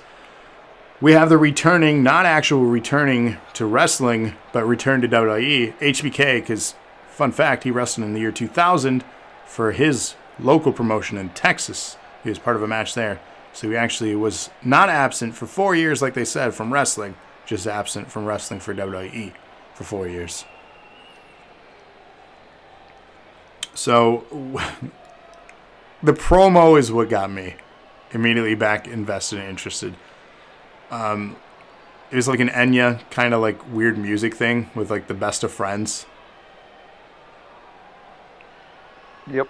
And then Lana's like, oh, this is going to change. There's going to be some weird music and have like the record thing. And then something happens. And it was very, very generic. Like, hey, we're best friends, but now we hate each other. Like it's a story that's been done over and over again. But for whatever reason, it worked perfectly for these two. Thoughts? Thoughts in the match in general? Anything. Why the hell was HBK in cowboy boots? He did great, but do you remember towards the end of his run, right as he was transitioning to the commissioner stuff, he was doing He was doing that. He had like a rough beard. He did cowboy boots before he left in the late 90s.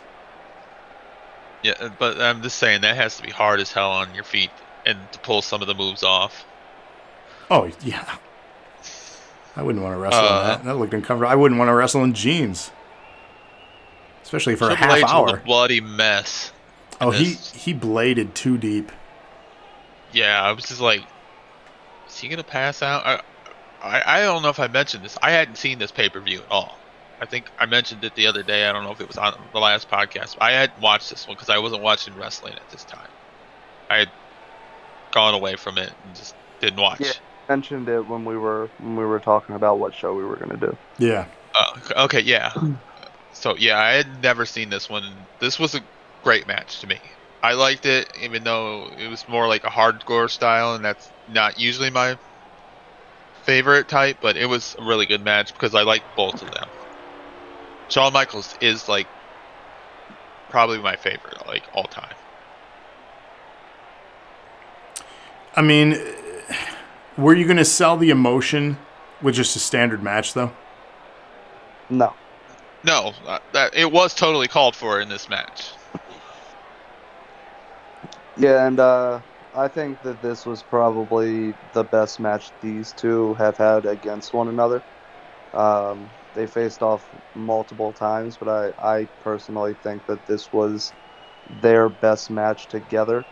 And then also pointing out Shawn Michaels doing this in cowboy boots and jeans. Yeah. It's just so impressive, and it solidifies Shawn Michaels as the great that he is. Triple H looked great in this match. He was so gassed up, though, man. This is that prime Triple H, though, that was just so good. This was arguably the best time for Triple H.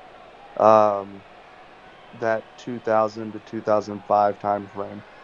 This is when I absolutely hated Triple H. He was always winning, dominating everything. He was in every storyline he could be in.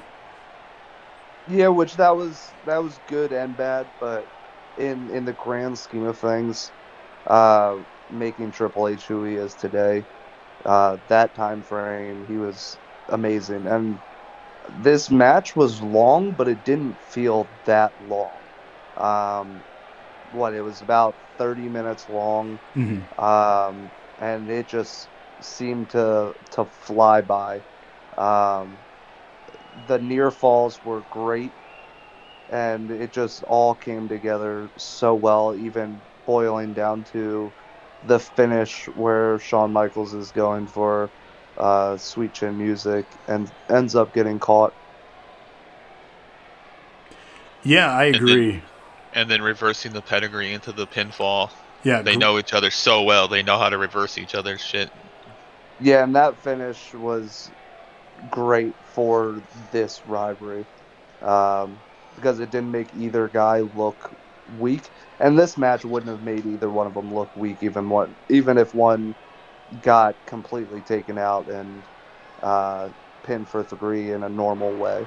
But the roll up was definitely a great way to go. No, I agree. And the finish after the actual finish itself with obviously HBK winning, but then Triple H using a sledgehammer twice, commentary selling that, and then HBK getting stretchered out. Yeah, it was it was very well done. I'll say that. And this, to me, and what I have to add to me saying that I hated Triple H during this time because he was always doing these things, I hated him because they were selling the heel so effectively that I was tuning in to watch in hopes of him losing. I was that sold on this gimmick that I legit was like, this sucks. He's the ultimate heel. I appreciate heels more now than I did back then. But it was perfect. Like, this is how you should book a heel.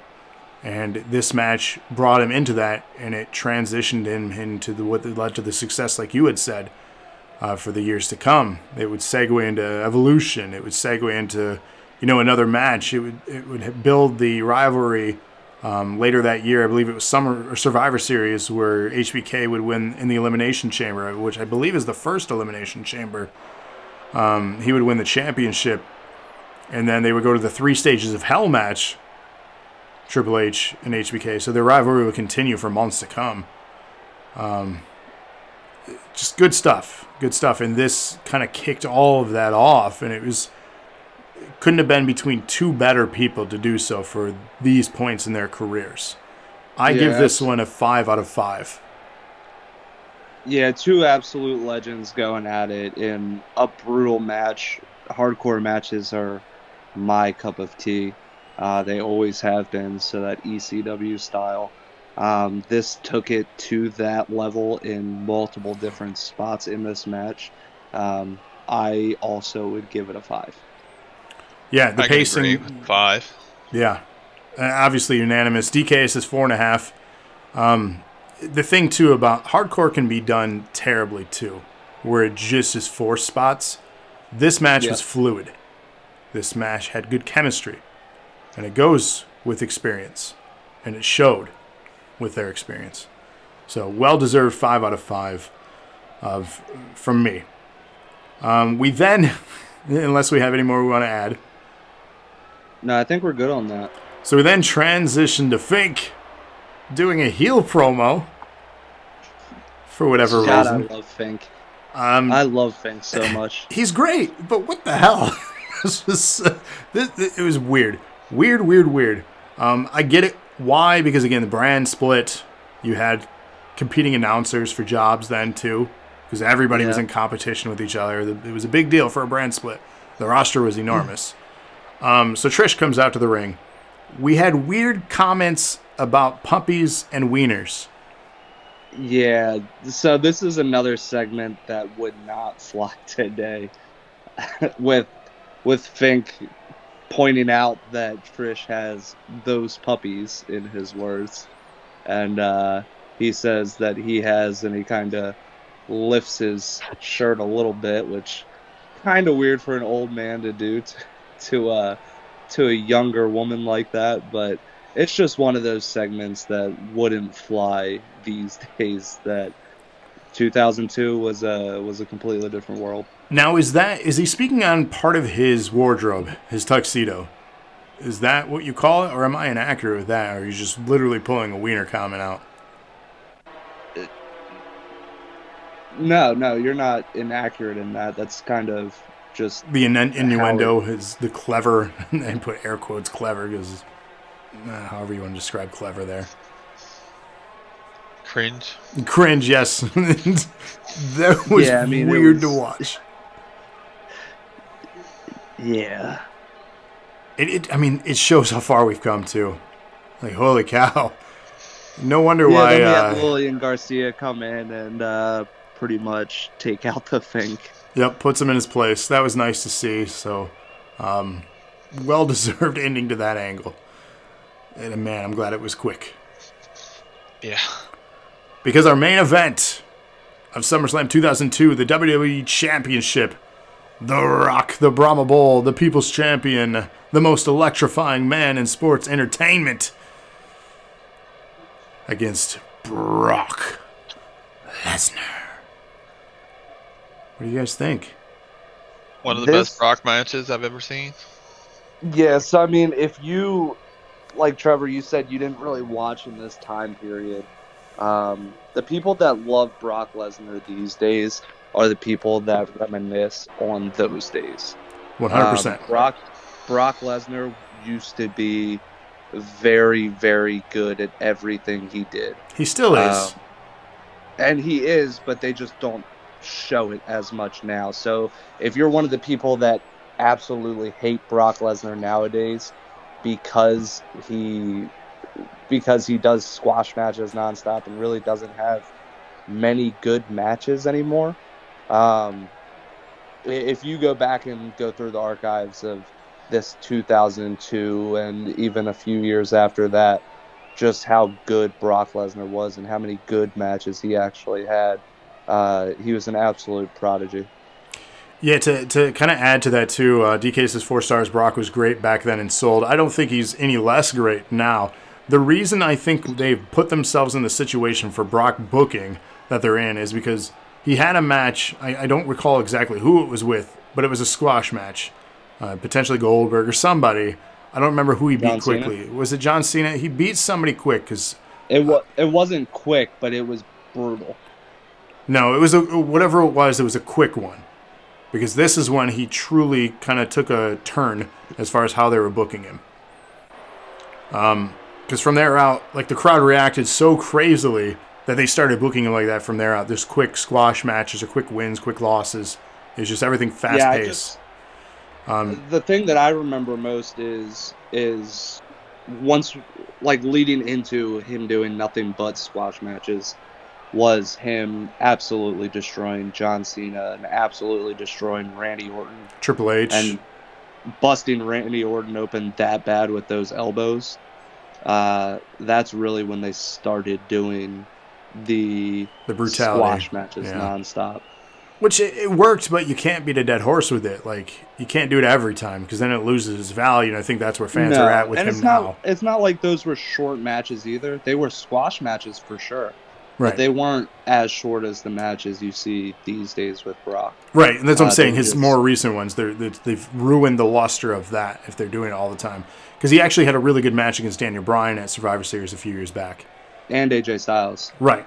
So he can put on solid matches. But going back to the match at hand, Brock here. I said high energy. Rock doing what he does best, laying down the belt, runs into the ring. So already, just like how the show kicked off, high energy, fast pacing, and then The Rock immediately met with Suplex City. The belly-to-belly suplexes that he was doing to The Rock in this match were incredible. Physical specimen is Brock Lesnar. Yeah, and how young he was doing this too. The youngest champion. Yeah, Spoiler. This is when he became the youngest WWE Undisputed Champion. Yeah. And he looked so good in this match. Not saying that he didn't look good before this, like absolutely debuting and destroying Spike Dudley, but this and then the Hardys. Having a match like this with Brock or with The Rock really solidified him as how Paul Heyman would say the next big thing. And he carried SmackDown as kind of talking about the future. He's undisputed champion at this point. They brought the WCW into WWE the few weeks after this pay-per-view, and it's when they continued to elevate Triple H, they gave him that belt. Eric Bischoff presented him with that championship, which that led to future storylines. So Brock was technically at this time one of the last undisputed champions, but he is recognized because he won it here as an undisputed champion, and the youngest too at that. I think he was like 25 years old in this match. Yes. So I mean, to that, because his record was broken by Randy Orton. Right, who was 24, I believe. Correct. I love when they both did the kip up and just stared each other down. That was awesome. Yeah, the timing of that. The thing that just go ahead. Like I keep stressing on it how like little things like that Brock Lesnar doesn't do anymore that he still could do. Just you really can't hate Brock Lesnar with how good he actually was. I was a fan back then. I'm a fan to this day, and I don't have any shame in saying that. And I love the internet wrestling community and how mad they were getting when Brock was only showing up every now and then, just squashing people, and was the champion for a long ass time. I was loving every second of their hate and anger online. Does that make me a bad person?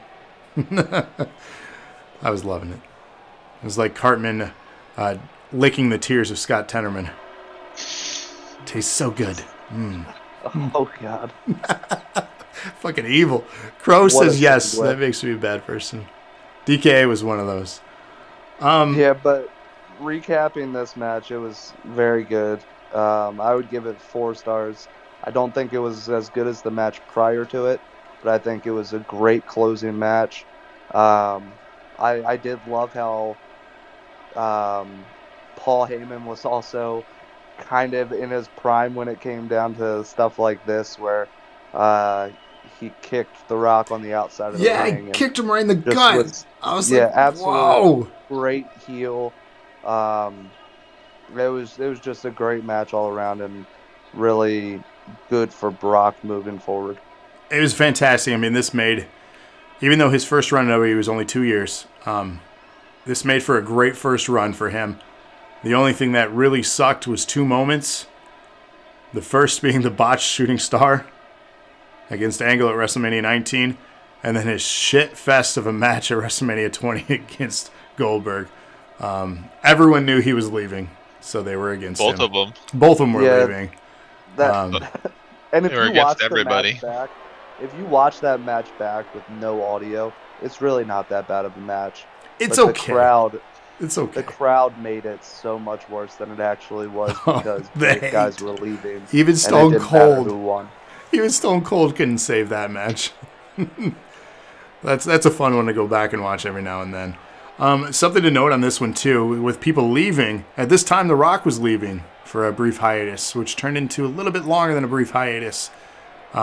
This would ultimately help him in his next return angle. He was getting booed. We hadn't seen this from The Rock in quite some time. We hadn't seen Brock Lesnar also getting cheered yet. So this was very strange. I know it's New York, the crowd. The Rock got booed. Brock got cheered. Brock won the title. Rock left. But after the pay-per-view went on the air, I got some facts. The Rock actually cut promos, a heel promo on the fans after the pay-per-view went off the air. Because you notice, too, this pay-per-view ended pretty quickly after Brock won the championship. Like, there was no, hang time or whatever like they do sometimes. It was just, and it's done. The Rock would cut a promo to the crowd there, which you could find on YouTube, I believe. But he would cut a heel promo to the fans, which would lead into his Hollywood angle, where you had the change in music with like the LA aerial shots. If you guys remember this, like the helicopter flying in. Yeah. And then it would be like cooking. And it was just like his music. No If You Smell, none of that jazz. This would segue into that angle for him. So it benefited him. It's just funny how they can incorporate stuff like that. So a few facts on this show. For my recap, 15 of the 18 wrestlers were former or future world champions on this show. Kurt Angle insisted on adapting to Rey Mysterio's style in his match. I mentioned earlier that Ric Flair didn't feel he was worthy of winning with the figure four, which he did. Edge was originally set to face Chris Benoit for the Intercontinental title, but because they wanted to shift belts around on shows and kind of line things up, that's why it happened the way it was. Edge initially had reservations about working with Eddie in this one, so he had concerns, just because a lot of the personal issues that Eddie was going through at this point. If you guys don't know the history of Eddie, he struggled with substance abuse and many other things. Shawn Michaels' return match, again, as mentioned earlier, was not his first. He had a match in the year 2000 for his organization. And this was originally only a one-match deal for Shawn Michaels. He was not planning to do more stuff. But because he fell back in love with it, and because of the interest and the pop from the crowd, he would go on and win the championship later that year. If only for 4 weeks, hold it, but they kept him around longer, which I'm glad they did, because these next couple of years before his retirement was some of the best stuff we'd seen with him and his opponents. The Rock was 100% in on putting over Lesnar cleanly in this match, even though I don't think it was all that clean, but as clean as it could be. Brock at the time became the youngest champion for WWE, and as mentioned, The Rock cut a heel promo on the fans after the show. So those are some fun facts that I dug up regarding this show. Anything else you guys want to highlight, or any other things you want to acknowledge? Really good show overall. I'd probably 4 out of 5 for me overall. If I'd have watched it back then, I'd have probably went a 4.5. Yeah, this is. I chose this pay-per-view for our first throwback review because this is one of my favorite pay-per-views of all time because of the depth of the card There was no real terrible matches on the card at all. And like you said, you look back, and almost everybody on this entire card is future Hall of Famers. It was just such a good card overall. Having Kurt Angle and Rey Mysterio open just right out of the gate, it was hot, and it just continued all the way down and never really skipped a beat. Yeah, I agree. The show didn't feel long at any point. Pacing was good. Everything needed to be where it was. I'd probably give it a 4 out of 5 myself.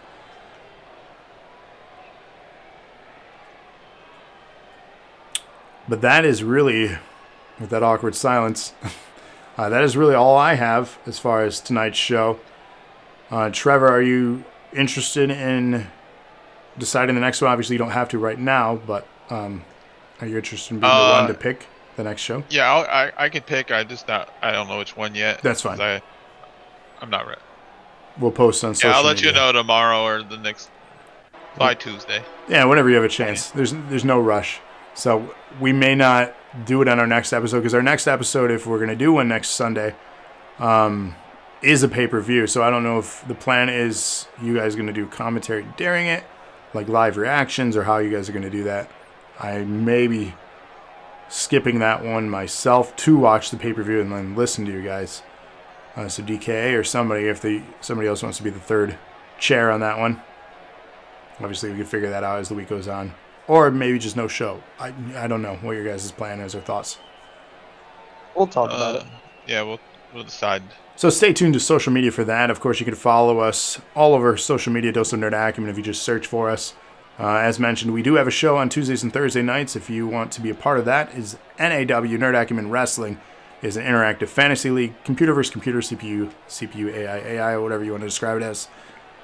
Come check us out one time, or check out our archives to see what we're all about on youtube.com/Dose of Nerd Acumen. We have a convenient playlist with 260 plus episodes now. That's just incredible. But the community is fantastic. Obviously, 2 members of it here with us tonight, Cody and Trevor. So huge shout out for you guys being part of this return journey for the NOW podcast. And really, hopefully, listeners, you guys like what you hear, and tell your friends. I know there are a million wrestling podcasts out there, but there's only one community like ours, and can't give a shout out enough for the supporters of it. So thank you guys for listening, if you are, and those that chat in with us tonight, thank you so much. Anything else you guys want to shout out or promote here? Nope, just Lockbox on Saturdays whenever he does it. He did say that he had something going on. Oh, there he is in chat. He said he does have something going on Saturday. Doesn't know exactly what it is yet, but we will be doing something. And then NAW and NEW on Tuesdays and Thursday nights. Also, if you play WWE 2K19 or WWE 2K20, I do have a playable league, which is called House of Pain on Facebook. Look us up there. You can join and meet another great community and have some fun playing the game. Tomorrow, Kevin may be streaming, or we may be doing something else. Something's happening tomorrow, I'm pretty sure. And if you don't know, we stream on twitch.tv/Dose of Nerd Acumen. Follow the community there. Again, we have a rotating staff of streamers. And if you don't like wrestling, well, for one, why are you listening? 2, there's something for everybody in this community, I promise you that. So if not, pitch us an idea and we'll make something for everybody happen. Because we want everyone to be involved and have fun here. That's the whole purpose of what we do. So if no other closing thoughts, anybody? Got nothing. Nothing. Well, thank you all for stopping by. We will see you on the next episode of Nerds of Wrestling. Nerds. Good night, everybody.